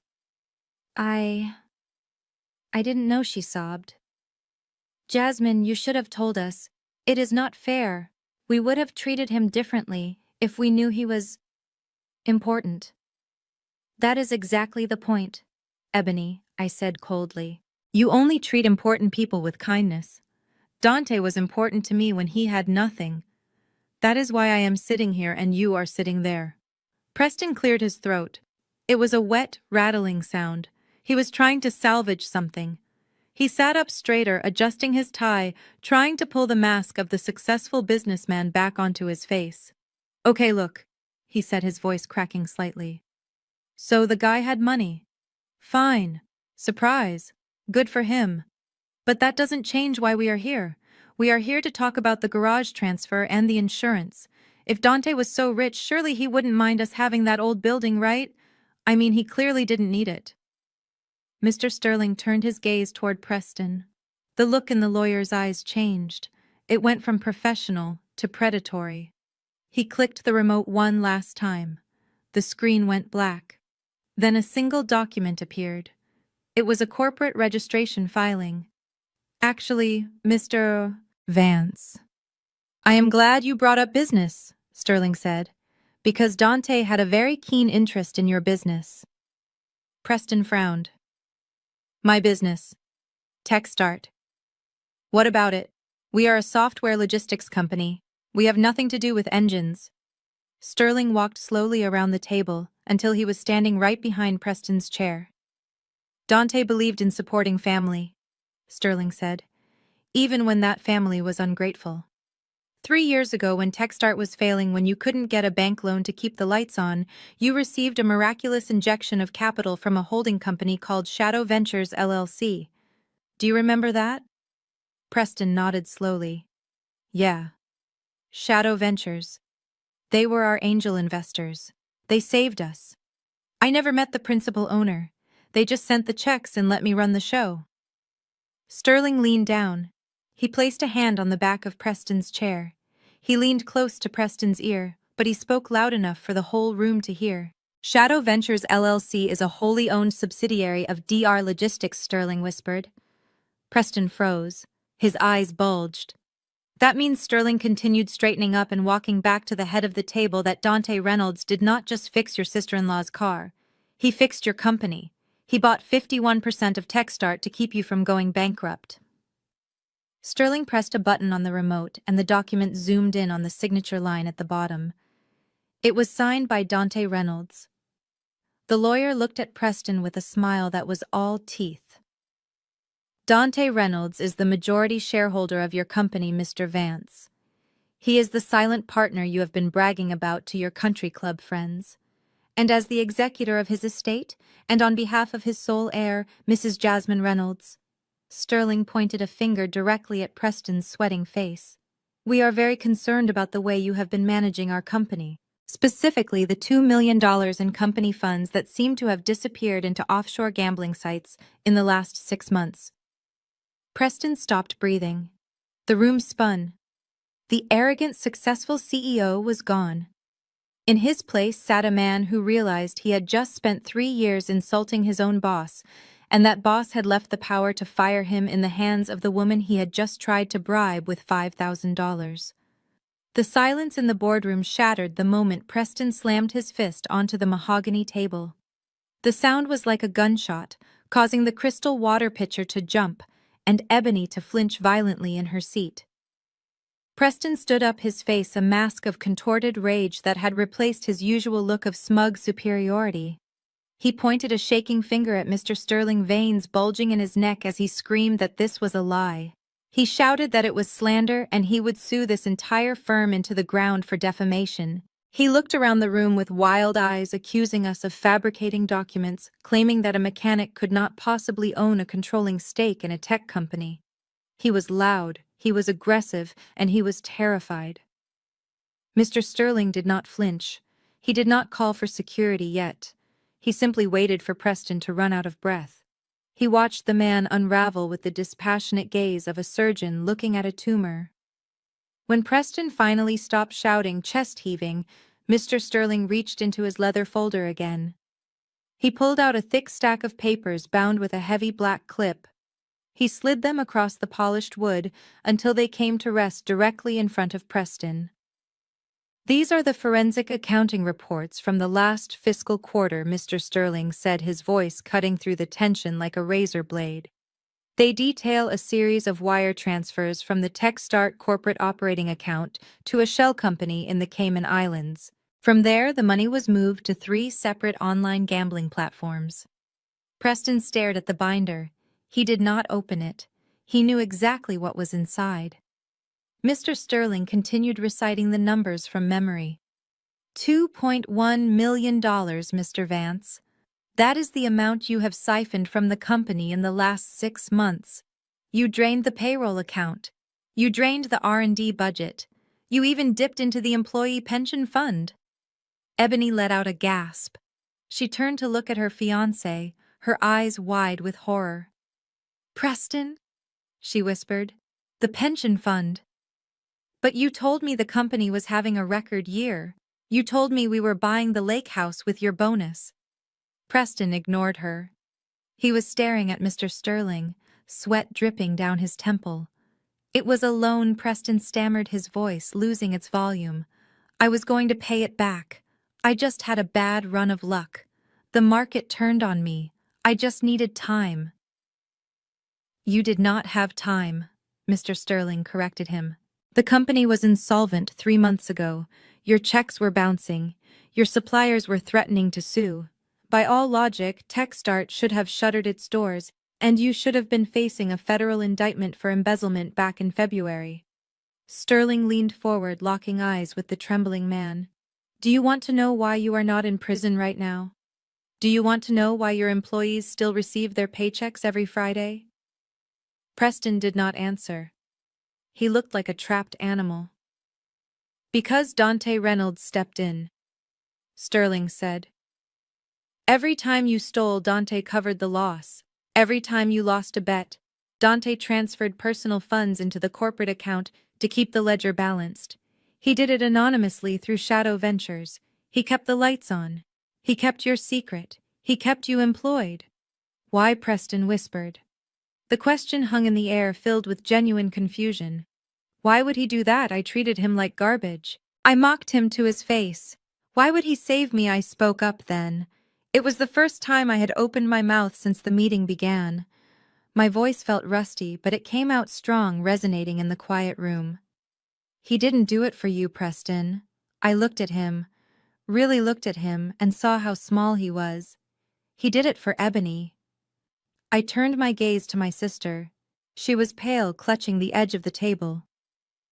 "Dante knew you were marrying him, Ebony," I said softly. "He knew how much you loved the idea of this perfect, wealthy life. He knew that if Preston went to jail, your world would collapse. He told me that everyone deserves a chance to be happy, even if they are flawed.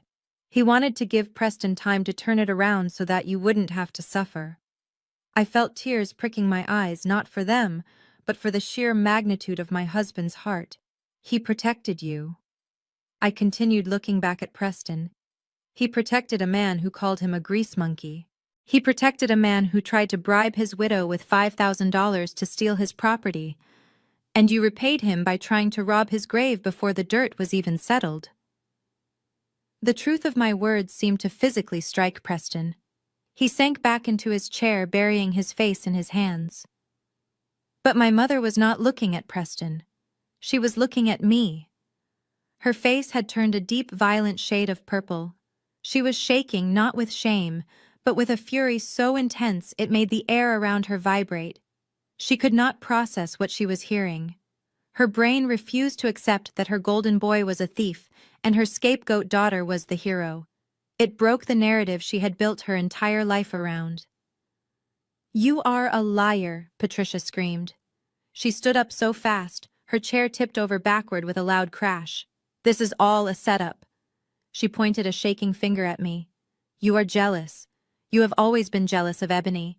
You are making this up to humiliate us. Preston is a genius. He is a tech mogul. He would never steal."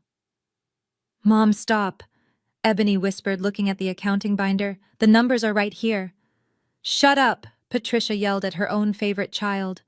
"Do not let her brainwash you. This is what she does. She is manipulative. She drags everyone down to her level because she cannot stand to see you shine." She turned her wild eyes back to me. "You think you are so smart with your fake lawyer and your fake files? You are nothing. You are just the wife of a dead mechanic. You are trying to ruin your sister's wedding because you are miserable and alone." She began to move toward me. Her hands were curled into claws. Her eyes were glazed over with madness. "I am going to slap that look off your face," she shrieked. "I am going to teach you to respect your betters." She lunged. She moved with surprising speed for a woman in heels fueled by pure adrenaline and hatred. She reached across the corner of the table, her hand raised to strike me. I did not flinch. I did not move. I watched her come, but she never reached me. A massive hand clamped onto her wrist. 2 uniformed security guards had materialized from the side doors the moment Preston had started shouting. One of them, a man with shoulders like a linebacker, had intercepted my mother mid-swing. He held her arm firmly, stopping her inches from my face. "Ma'am, that is enough," the guard said, his voice deep and authoritative. Let me go! Patricia screamed, thrashing against his grip. She is my daughter. I have the right to discipline her. She is lying about my family.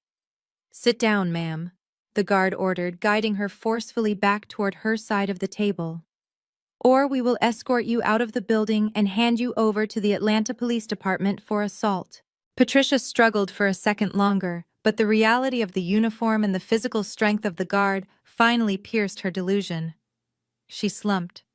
The guard released her, and she fell into the chair next to Preston, breathing heavily, her hair disheveled, her chest heaving. She glared at me with pure, unadulterated loathing. Mr. Sterling watched the entire scene without standing up. He waited until my mother was seated. He waited until the guard stepped back to the wall, ready to intervene again. He waited until the only sound in the room was my mother's ragged breathing. Then he adjusted his cuffs. He looked at my mother with a coldness that was terrifying. "Mrs. Reynolds," he said, his voice dropping an octave, "I would advise you to conserve your energy." He reached for another file on his desk. This one was red. "We have discussed Mr. Vance's financial crimes. We have discussed your daughter's inheritance, but we have not yet discussed your situation." He opened the red file. "You seem to be under the impression that you live in a mansion in Buckhead that you own. You seem to believe you are a wealthy woman who can look down on others." Sterling pulled out a deed and a foreclosure notice from 5 years ago. "We need to talk about the fact that you have been living on my client's charity for half a decade. And we need to talk about what happens now that you have tried to assault his widow." My mother stopped breathing, her eyes fixed on the red file. The anger vanished, replaced instantly by the cold, hollow realization that the ground she was standing on had just disappeared. The red file sat on the mahogany table like a brick of radioactive material. The room was still vibrating from the revelation of Preston's theft, but Mr. Sterling did not give them a moment to recover. He did not let the air settle. He turned his gaze toward my parents, specifically my mother Patricia, who was currently slumped in her chair trying to process the fact that her son-in-law was a criminal and her deceased son-in-law was a multi-millionaire. Mr. Sterling placed his hand on the red folder. "Let us talk about the house, Mrs. Reynolds," he said. The tone of his voice was different now. It was not the sharp, accusatory tone he had used with Preston. It was quieter. It was almost sad. My mother blinked her eyes, focusing on the file. "What about the house?" She snapped, her defensive instincts kicking in despite her shock. "It is our house. We have lived there for 30 years. It is the family seat." "Ah, yes," Sterling said. "The Buckhead estate, 5 bedrooms, 6 baths, a heated pool. It is the symbol of your status in Atlanta society, isn't it? It is the reason you felt comfortable looking down on Dante, because he lived in a bungalow and you lived in a mansion." My father, Robert, shifted uncomfortably in his chair. He looked at the file, and I saw a flicker of recognition in his eyes. He knew. He had always known, but he had let my mother rewrite history because it was easier than facing the truth. Sterling opened the folder. He pulled out a document that was yellowed with age. It was stamped with a large, ugly seal that read, "Notice of Default. 5 years ago, your husband made a series of bad investments," Sterling said, sliding the paper across the table. "He bet heavily on commercial real estate right before the market dipped. You leveraged the house, you leveraged your retirement, and you lost." My mother stared at the paper. Her hand went to her mouth. "This is the foreclosure notice from the bank," Sterling continued. "You were 60 days away from eviction. The sheriff was scheduled to come and put your antique furniture on the curb. Do you remember that panic, Patricia? Do you remember the nights you couldn't sleep, terrified that your neighbors would find out you were destitute?" My mother did not speak. She was trembling. She remembered. I remembered it too, though at the time they had told me it was just a temporary liquidity issue. They had never told me they were about to be homeless. "But the sheriff never came, did he?" Sterling asked. "No," my father whispered. His voice was barely audible. "No. The bank called. They said an investor had purchased the debt." Sterling nodded. "Correct. A private holding company stepped in at the 11th hour. They paid off the entire mortgage. They paid off the back taxes. They cleared the liens. He pulled out another document. This one was a lease agreement. And then this investor did something very unusual, Sterling said. Instead of evicting you, instead of selling the house for a profit, they offered you a leaseback agreement. They allowed you to stay in the home. They allowed you to keep the title in your name publicly so that nobody in your social circle would know you had lost everything. Sterling pointed to the bottom of the page. And the rent? Do you recall the monthly rent this investor charged you? My father looked down at his hands. $1, he said. $1 a month. The room went deadly silent. Even Preston, who was still burying his face in his hands, looked up. $1, Ebony squeaked. You guys pay $1 a rent. I pay $3,000 for my apartment. My mother was pale. She looked like a ghost. She knew where this was going. She was trying to shake her head, trying to deny the reality that was barreling toward her like a freight train. Who, she whispered. Who did that? We thought it was an old friend of Robert's. We thought it was someone from the golf club. Mr. Sterling smiled. It was a sad, weary smile. No, Mrs. Reynolds. Your friends at the golf club would have laughed at you. They would have bought your house and turned it into a rental property. He turned the document around so the signature line faced her. The holding company is called Second Chance Properties, Sterling said. It is a shell company created for the sole purpose of managing this one asset. And the sole proprietor of Second Chance Properties, he tapped the signature, is Dante Reynolds. My mother stopped breathing. The air left her lungs in a sharp hiss.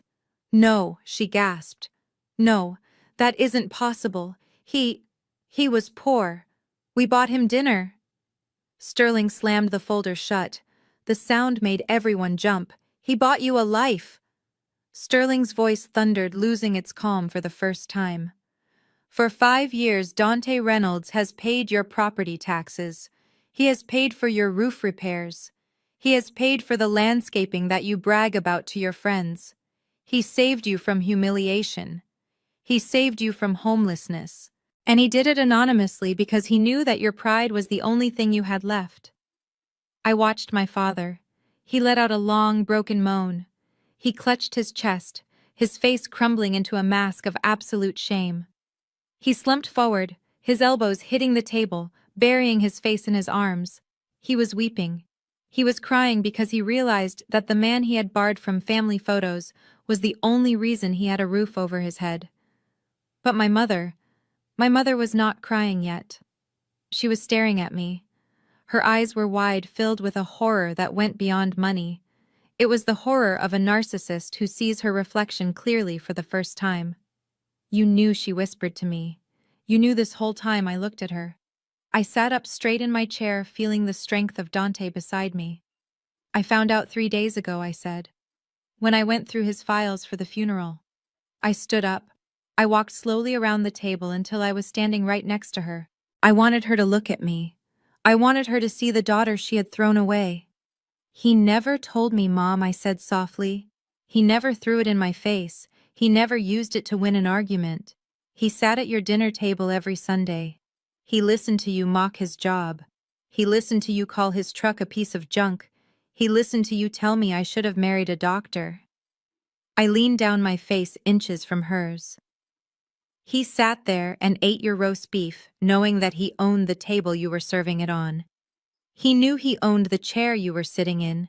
He knew that the roof over your head was there because of his checkbook. And he never said a word. Because he loved me, and because he pitied you. My mother flinched as if I had slapped her. But here is the part I cannot forgive, Mom. I said, my voice dropping to a whisper that was colder than the grave. You have been living in my husband's house for 5 years. You have been sleeping in safety because of his money. You have maintained your reputation because of his silence. And yet, when he died, you couldn't even give him 1 hour of your time. I pointed to the window toward the direction of the cemetery. You went to a party, I said. You drank champagne. You laughed. You worried about flower arrangements. You left me to bury the man who saved your life all by myself. My father let out a sob, his shoulders shaking. My mother looked up at me. Her lips were trembling. She tried to speak, to offer some excuse, to find some way to twist this back into her favor, but the words died in her throat. There was no spin for this. There was no lie big enough to cover the magnitude of her ingratitude. Jasmine, she choked out. We didn't know. That is not an excuse, I said. It is a confession. You didn't know because you didn't care to look. You judged him by his hands, not his heart. And now you have lost both. I straightened up and looked at Mr. Sterling. Show them the rest, I said. Finish it. Sterling nodded. He opened the file again. As I mentioned, Sterling said, his voice returning to businesslike precision. The lease agreement was for 5 years. It expired yesterday. He looked at my parents. Dante had prepared a renewal. He was going to let you stay for another 5 years. He had the papers ready to sign on his desk the day he died. Sterling held up a document. It was unsigned. But he died before he could execute it, which means the property has reverted to the estate. It is now an asset controlled by his sole heir. Sterling handed the unsigned lease to me. The fate of the house is now entirely up to Mrs. Jasmine Reynolds, he said. I took the paper. I looked at it. I looked at the signatures of my parents from 5 years ago, desperate scrawls of people trying to save their image. My mother looked at the paper in my hands. She looked at me. For the first time in my life, she wasn't looking at me with disappointment. She was looking at me with terror. She realized that the power dynamic had not just shifted, it had inverted. I held her world in my hands. Jasmine, she breathed. Baby, please. I looked at her.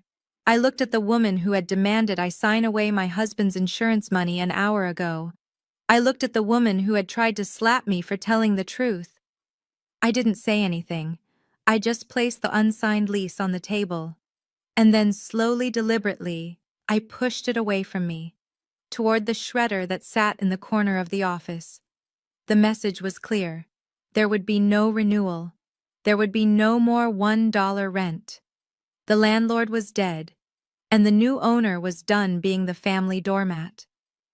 The sound of the shredder devouring the lease agreement faded, leaving a silence in the boardroom that was heavier than lead.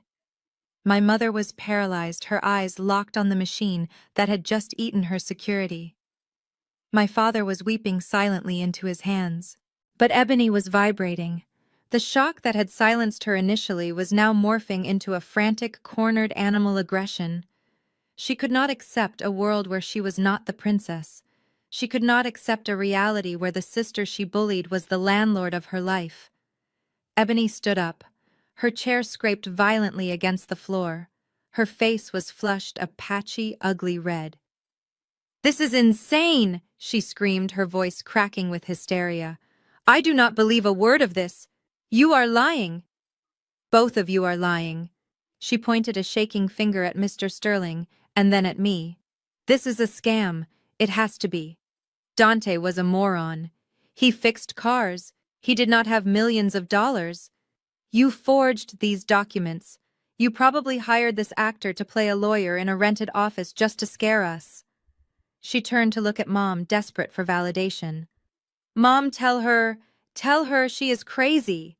Jasmine probably poisoned him or used some kind of voodoo to get him to sign these fake papers. She has always been weird. She has always been jealous of us. She is trying to steal our house." Ebony did not wait for an answer. The delusion was too strong. In her mind, if she destroyed the paper, she destroyed the truth. She lunged across the table. Her target was the thick leather-bound will that sat in front of Mr. Sterling. It was the master document, the source of all this misery. She grabbed the binder with both hands.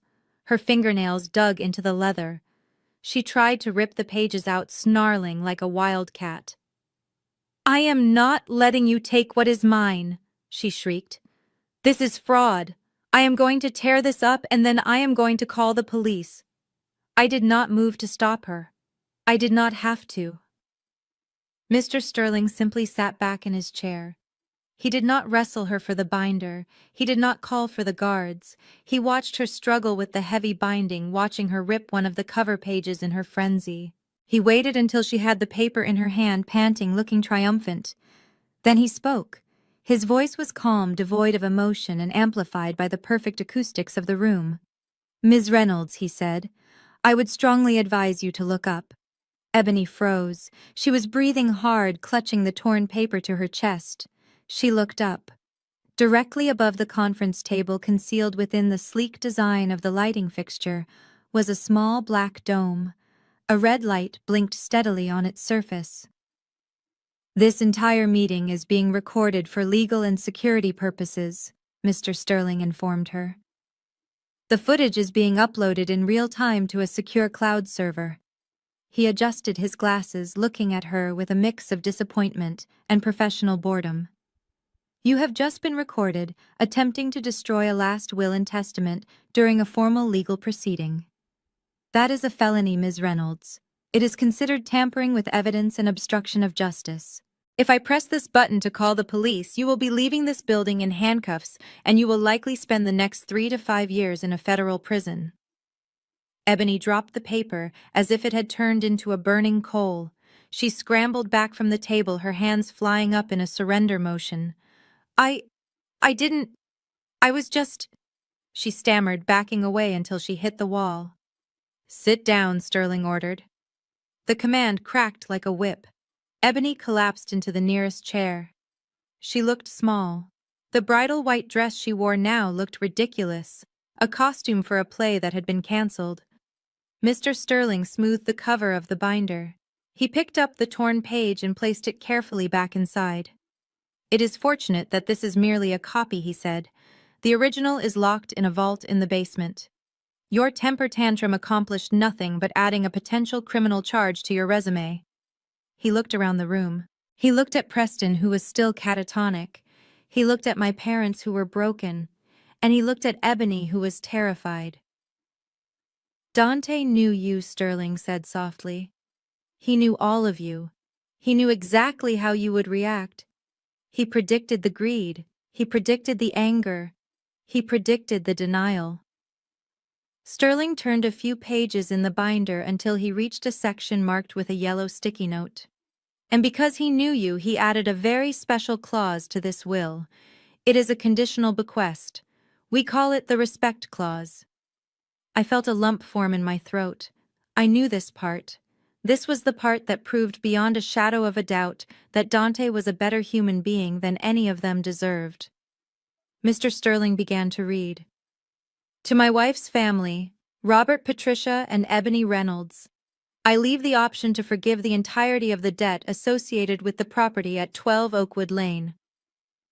My mother's head snapped up. Hope, desperate and pathetic, flared in her eyes. "Did you hear that?" she gasped, grabbing my father's arm. "He forgave the debt. We can keep the house." Mr. Sterling held up a hand. "I am not finished reading, Mrs. Reynolds." He looked back at the document. "I offer this debt forgiveness and the transfer of the property deed to their names free and clear, subject to one single condition." The room went silent. You could hear the hum of the hard drive recording their shame. "The condition is simple," Sterling read. "They must treat my wife Jasmine with the dignity she deserves, and specifically in the event of my untimely death, they must attend my funeral services. They must stand by her side. They must show the world that they value the family bond over their own vanity. If they attend my burial and pay their respects, the house is theirs. It is my final gift to the people who raised the woman I love." Mr. Sterling stopped reading. He slowly closed the binder. The sound of the heavy cover hitting the rest of the pages was a dull thud that sounded like a coffin lid closing. He looked at my mother. "The funeral was Friday, Mrs. Reynolds." My mother let out a whimper. "The burial was at 10 a.m. Sterling continued. "I was there. Jasmine was there. The pastor was there." He looked at Preston. I believe you were at a dress fitting, or perhaps tasting cake. He looked at Ebony. I believe you were posting photos of flower arrangements on Instagram. He looked back at my mother. And you were calling my client to harass her for insurance money while she was standing over her husband's grave. Mr. Sterling placed both hands flat on the table. There is a clause in the contract that states if the condition is not met, the offer is null and void. The debt is reinstated in full immediately, and the property reverts to the estate to be liquidated. My mother began to hyperventilate. She clawed at her throat. No, she wheezed. No, please. We didn't know. If we had known about the house, if we had known he was rich, we would have come. We would have been there. That is the tragedy, isn't it? Sterling said cold. You would have come for the money. You would have come for the house. But you wouldn't come for him. And you wouldn't come for your daughter. He picked up the red file containing the foreclosure documents and the expired lease. He dropped it on top of the closed will. RAM. The sound echoed. The condition was not met. Sterling announced his voice final. The respect clause is void. You do not get the house. You do not get the forgiveness. What you get is an eviction notice. He looked at his watch. And since the lease expired yesterday, you are currently trespassing on my client's property. Ebony burst into tears, burying her face in her hands. Preston stared at the wall, seeing his life disintegrate. My father simply closed his eyes, accepting the punishment he knew he deserved. But my mother looked at me. She looked at me with the eyes of a drowning woman who realizes the lifeboat just sailed away because she was too proud to grab the rope. Jasmine, she whispered. I looked at her. I felt nothing. No hate, no love. Just the emptiness of a transaction that had finally been settled. It is over, Mom, I said. You made your choice on Friday. Now you have to live with it. The shredder had finished its meal, but the destruction in the room was just beginning. I turned my attention to the man sitting at the far end of the table. Preston Vance. The man who had walked into this room with his feet on the table and a sneer on his lips was now a trembling wreck. He was staring at the closed door where the security guard stood, his skin the color of old paste. He knew what was coming. He knew that the shield of arrogance he had worn for years had been shattered by a dead man's foresight. Mr. Sterling slid a single sheet of paper toward me. It was crisp white and deadly. It was a corporate resolution document for TechStart. It required only one signature to become law. The signature of the majority shareholder. I picked up the heavy fountain pen that Dante had given me for our first anniversary. I felt the weight of it in my hand. It felt like a sword. I looked at Preston. I wanted him to see me do it. I wanted him to watch the exact moment his house of cards collapsed. Preston, I said. My voice was not loud, but in the silence of the room, it sounded like thunder. Look at me. He slowly lifted his head. His eyes were red-rimmed and terrified. You stole from your employees, I said. You stole from the pension fund. You stole from the man who saved your career. And then when he died, you tried to steal from his widow. I uncapped the pen. The sound was a sharp click. You thought Dante was weak because he was kind. You thought I was stupid because I was quiet. But you forgot one thing, Preston. Kindness has a limit, Zay. And silence is just a way to hear the truth more clearly. I pressed the pen to the paper. I signed my name, Jasmine Reynolds. I added the date. It is done, I said, capping the pen and pushing the document back to Mr. Sterling. I stood up and looked down at him. As the owner of 51% of TechStart, I am hereby exercising my right to remove the current executive leadership. Preston Vance, you are fired, effective immediately. You are stripped of your title, your salary, and your access to company accounts.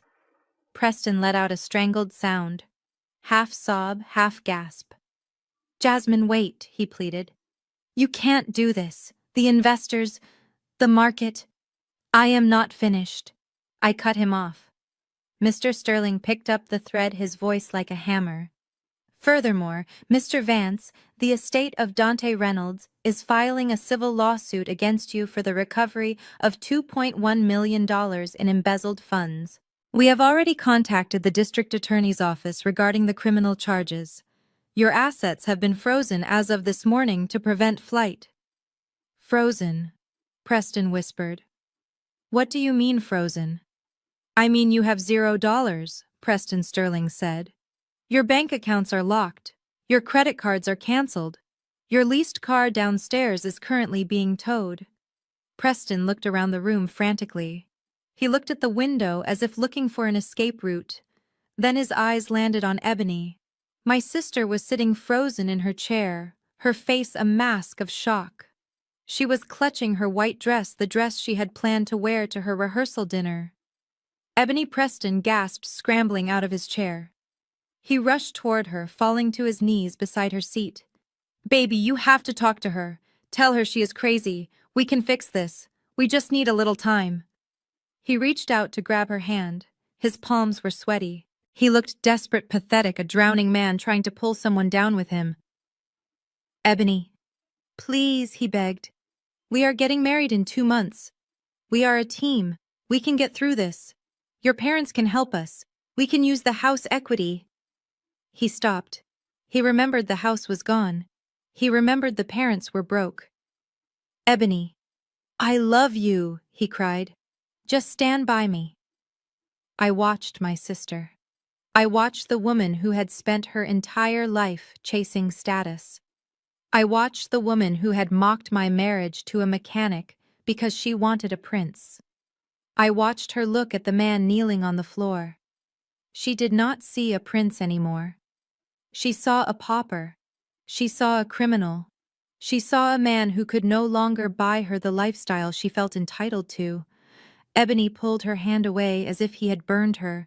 She recoiled, pressing her back against the chair. Don't touch me, she screamed.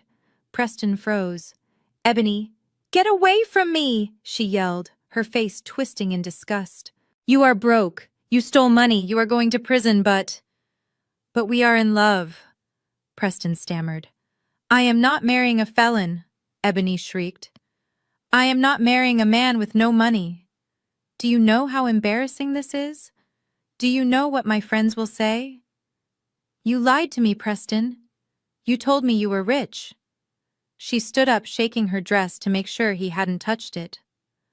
I am done, she said coldly. The wedding is off. Do not call me. Do not come near me. Preston slumped back on his heels. He looked destroyed. The rejection from the woman he had stolen millions to impress was the final blow. Mr. Sterling nodded to the security guards. Gentlemen, please remove Mr. Vance from the premises. The 2 guards stepped forward. They hauled Preston up by his armpits. He did not fight them. He went limp, his legs dragging on the expensive carpet. He was weeping openly now, a broken man who had lost everything in the span of 30 minutes because he tried to take too much. As they dragged him through the glass doors, he looked back at me one last time. There was no hate in his eyes anymore, just regret. But it was too late for regret. The elevator doors opened and they shoved him inside. The doors slid shut, cutting off his sobbing wail. The room fell silent again. The air conditioner hummed. The shredder sat in the corner full of paper. And the 4 of us were left alone. Me, the lawyer, and the parents who had watched it all happen. The departure of Preston changed the atmosphere in the room instantly. The chaotic energy was gone, replaced by a suffocating heavy dread. It was just family now. The blood relatives, the people who were supposed to protect each other. My father was still sitting with his head in his hands, unable to look at me. But my mother was a survivor. She was a chameleon. And now that her golden boy was gone, now that her financial safety net had been shredded, she did the only thing she knew how to do. She pivoted. She took a deep breath. She wiped the frantic look from her face. She smoothed her hair. And then she looked at me with tear-filled eyes, not the angry tears from before, but soft, pleading, manipulative tears. Jazz, she whispered. Her voice trembled perfectly. She stood up and walked slowly toward me, reaching out her hands. "Oh, my poor baby girl," she said. "I am so sorry." I stood still. I did not reach back. "Mom," I asked, my voice flat. She nodded, letting a tear roll down her cheek. "We were tricked, Jasmine," she said, her voice gaining confidence as she spun her new web. "That man, that horrible Preston, he deceived us all. He lied to your father and me. He told us Dante was bad. He told us Dante was ruining your life. We only wanted to protect you." She took a step closer, ignoring the coldness radiating from me.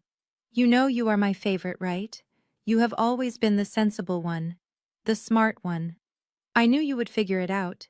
Thank God you saved us from him. Thank God you saved Ebony." She glanced at Ebony, who was sitting in the corner sulking, and then looked back at me with a desperate, hungry intensity. "We are a family, Jasmine. Blood is thicker than water. We make mistakes, but we forgive. That is what we do." She reached out to touch my arm. "Now about the house. Surely you were just trying to scare us, right? You wouldn't really kick your own parents out on the street.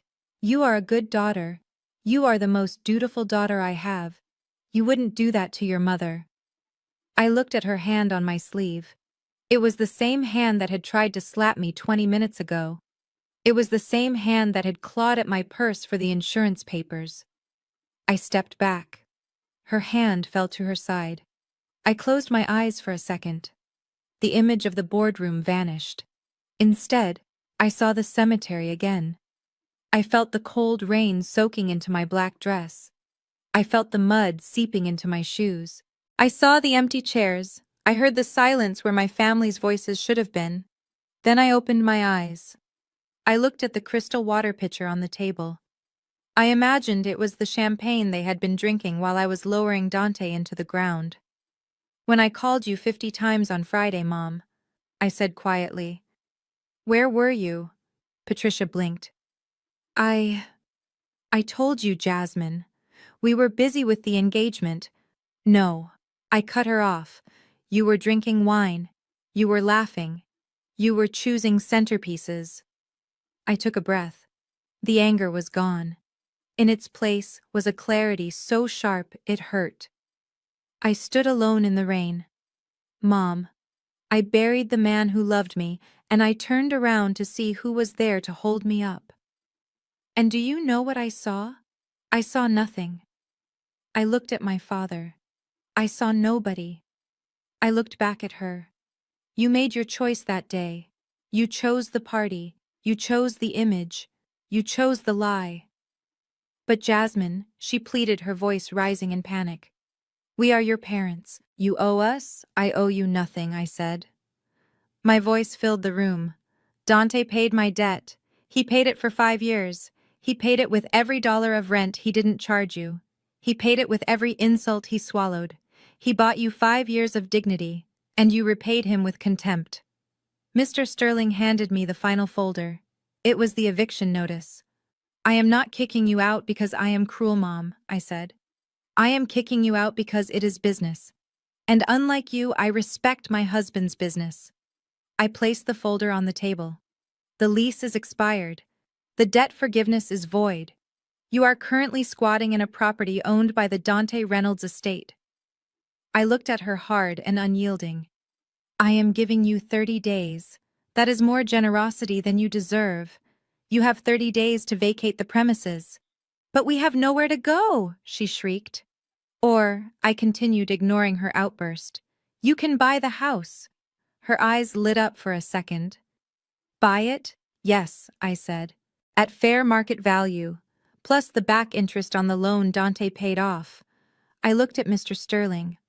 "What is the current valuation?" $3.2 million, Sterling said. I looked back at my mother.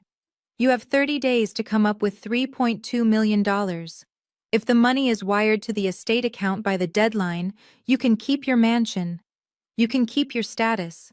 You can keep pretending you are the queens of Atlanta." I paused. "But if you are $1 short, or 1 day late, the sheriff will be there. And this time there is no silent partner to stop him. This time the neighbors will see everything.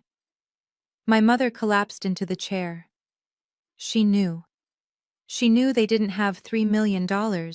She knew they didn't even have 3,000. She was ruined. The mask was ripped off, and underneath was just a terrified aging woman with no money and no friends. I picked up my old muddy purse from the floor. I picked up the file containing Dante's legacy. I turned to leave. "Jasmine," my father called out. His voice was hoarse. "Where are you going?" I stopped at the door. I didn't look back. "I am going to visit my husband," I said. "I have some good news to tell him." I walked out of the glass doors. I walked past the receptionist. I walked into the elevator and pressed the button for the lobby. As the doors closed, cutting off the view of my weeping mother and my broken sister, I finally let out a breath I had been holding for 10 years. I was an orphan now. I had no parents. I had no sister. But as the elevator descended, taking me back to the world, I didn't feel empty. I felt full. I felt free. I had lost a family that never loved me, but I had found the woman Dante always knew I could be, and that was a trade I would make 1,000 times over. The elevator doors pinged softly opening onto the subterranean gray of the parking garage. The air down here was cool and smelled of gasoline and dust, a sharp contrast to the filtered, expensive air of the penthouse office I had just left. I walked toward the designated spot where the valet had parked Dante's truck. My heels clicked against the concrete, a steady, rhythmic sound that echoed in the vast emptiness. I felt lighter with every step, as if I had left 100 pounds of dead weight back on the 50th floor. "Jasmine, wait." The shout echoed off the concrete walls, frantic and shrill. I did not stop walking. I knew that voice. I had spent 30 years responding to that voice, jumping every time it commanded me. But today, my legs kept moving forward. "Please." The sound of running footsteps got closer. A hand grabbed my elbow, spinning me around. It was Ebony. She looked like a wreck. Her hair, which had been perfectly coiffed an hour ago, was coming loose from its pins. Her eyes were wild, rimmed with smeared mascara. She was out of breath, her chest heaving beneath the white dress that now seemed like a cruel joke. "You can't just leave," she gasped, holding onto my arm as if I were a life raft. "You can't do this to me." I looked down at her hand on my sleeve. I gently but firmly pried her fingers off. "I can, Ebony," I said calmly. "And I just did." She stared at me, her mouth trembling. Panic was setting in, real panic. The kind that comes when you realize the safety net you thought was woven of steel was actually made of cobwebs. But what about me?" she stammered. "Preston is gone. He is going to jail. He stole everything. The wedding is off. My friend saw everything on the live stream before Mom cut the feed. Everyone is laughing at me, Jasmine. My reputation is ruined." "That sounds like a personal problem," I said, turning back toward the truck. "No." She jumped in front of me, blocking my path. "You have to help me. You have $45 million. That is our money. It belongs to the family." "It belongs to Dante's estate," I corrected her. "And you are not part of his estate. You made sure of that when you decided his funeral was less important than your flower arrangements." Ebony's face crumpled. She realized that anger wasn't working, so she switched tactics. She switched to the weapon she had used against me since we were children. The victim card. "Jasmine, please," she sobbed, tears streaming down her face. "You do not understand. I am pregnant." I stopped. I looked at her stomach. I looked back at her eyes. I saw the flicker of deception there, the desperate scramble to find a lie big enough to make me stay. "I am," she lied, her voice rising in pitch. "I am going to have a baby. You can't let your niece or nephew grow up on the street. You have to buy the house for us. You have to give me an allowance. You always help me. You always give in. You are the big sister. It is your job to take care of me." I stared at her. For a moment I saw the little girl she used to be. The little girl I had protected from bullies. The little girl I had helped with homework. But then I saw the woman she had become. The woman who had laughed when I was handed a bill I couldn't pay. The woman who had sneered at my husband's casket. I stepped closer to her. "You are not pregnant, Ebony," I said softly. She opened her mouth to argue, but I cut her off. "And even if you were, that would not change anything." Her jaw dropped. "What? How can you be so cruel?" "I am not being cruel," I said. "I am finally being a sister." I took a deep breath. "This is my fault, Ebony. All of it. I created this monster standing in front of me. I yielded to you for years. I let you have the best seat at the table. I let you take the credit for my work. I cleaned up your messes. I paid your bills. I taught you that you could treat people like dirt and still get rewarded." I shook my head. "I loved you too much to let you fail, and in doing so, I ruined you. I made you think the world owed you something just for existing. But the world doesn't work like that, and neither do I. Not anymore." I stepped around her. "Where are you going?" she screamed, turning to follow me. "I am going home," I said. "But you have to help me." "What am I supposed to do? I have no job. I have no degree. I have nothing." "Then I suggest you grow up," I called back over my shoulder. "Get a job, Ebony. Wait tables, scrub floors, learn what it feels like to earn $1 instead of demanding one. Pay your own rent. It is time for you to become an adult." I reached the truck. It was parked under a fluorescent light that hummed loudly. Ebony followed me, still crying, still begging. "You are going to leave in that," she scoffed, trying one last time to belittle me. "That piece of junk. You are a multimillionaire now, Jasmine. You look ridiculous driving a garbage truck."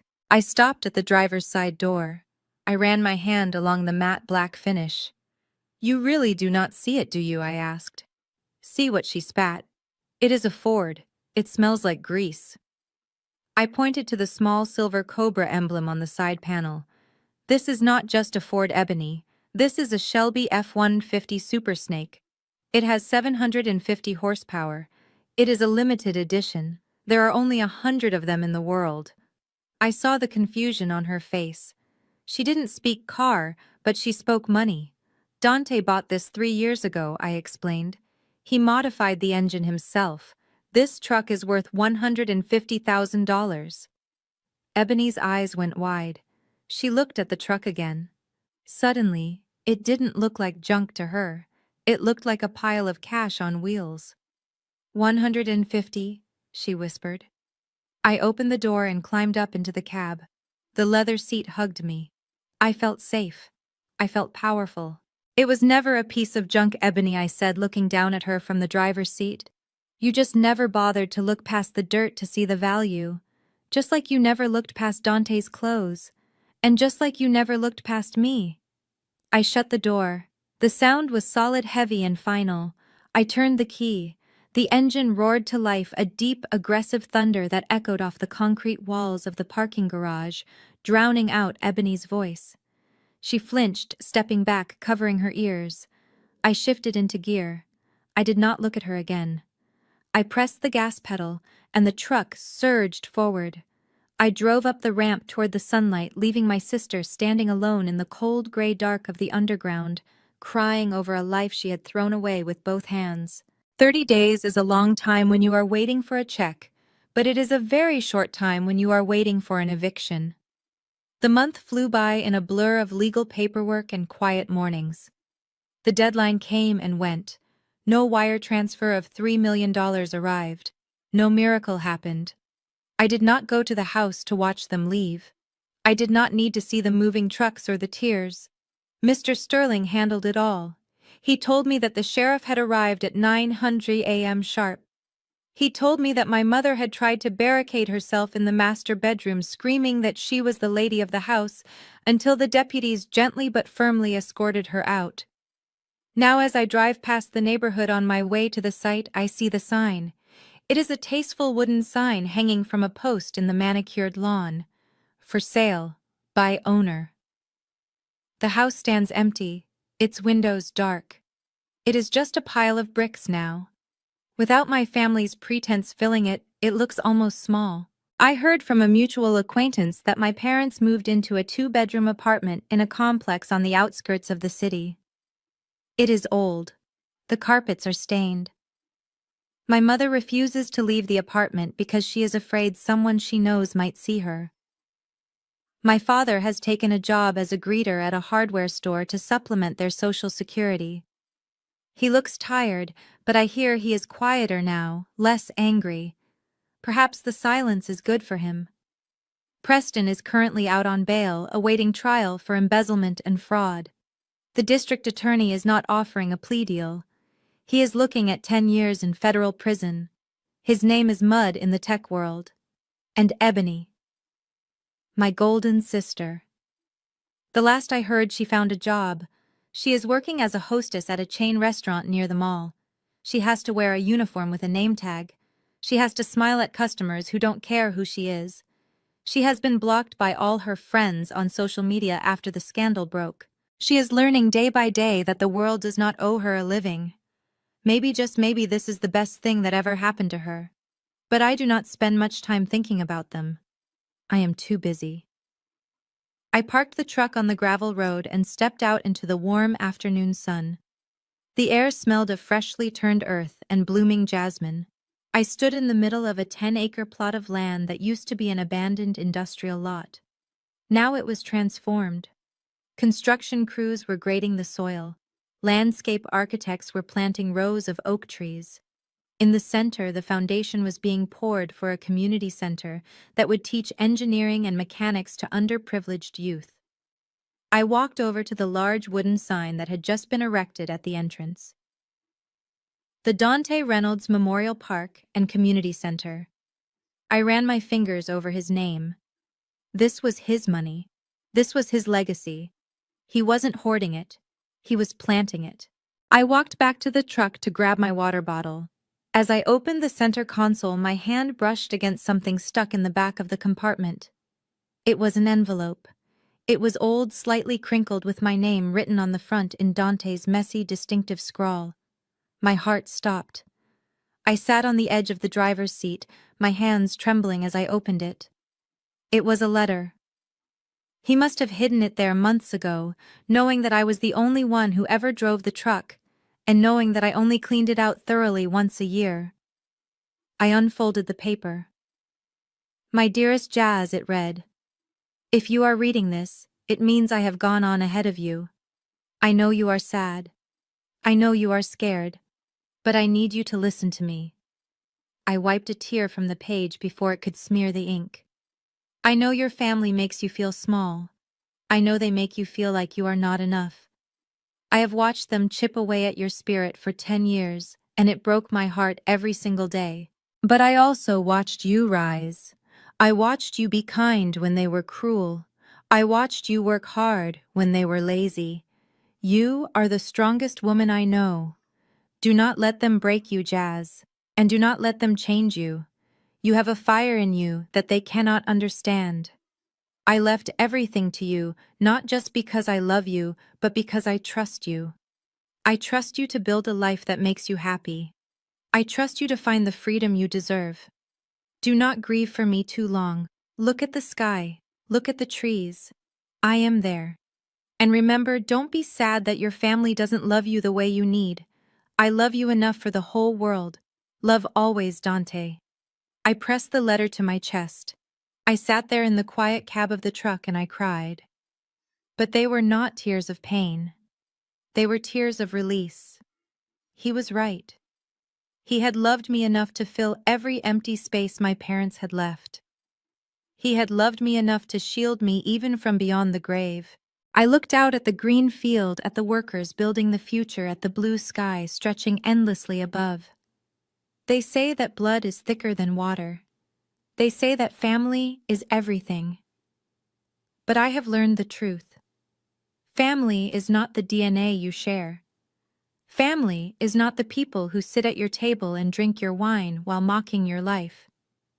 Family are the people who stand with you in the rain when everyone else has run for cover. Family are the people who see your worth when you cannot see it yourself. Family are the people who leave you secret letters in old trucks just to remind you that you are loved. Dante is gone. My parents are gone from my life. My sister is a stranger. But as I sit here watching the sun set over the park that bears his name, I know one thing for certain. I am not alone. I am surrounded by his love. I am surrounded by my own strength. And for the first time in my life, I am truly, completely free. Have you ever had to walk away from the people who were supposed to love you to save yourself? Have you ever found family in unexpected places? Tell me your story in the comments below, because your story matters, and you are never as alone as you think you are.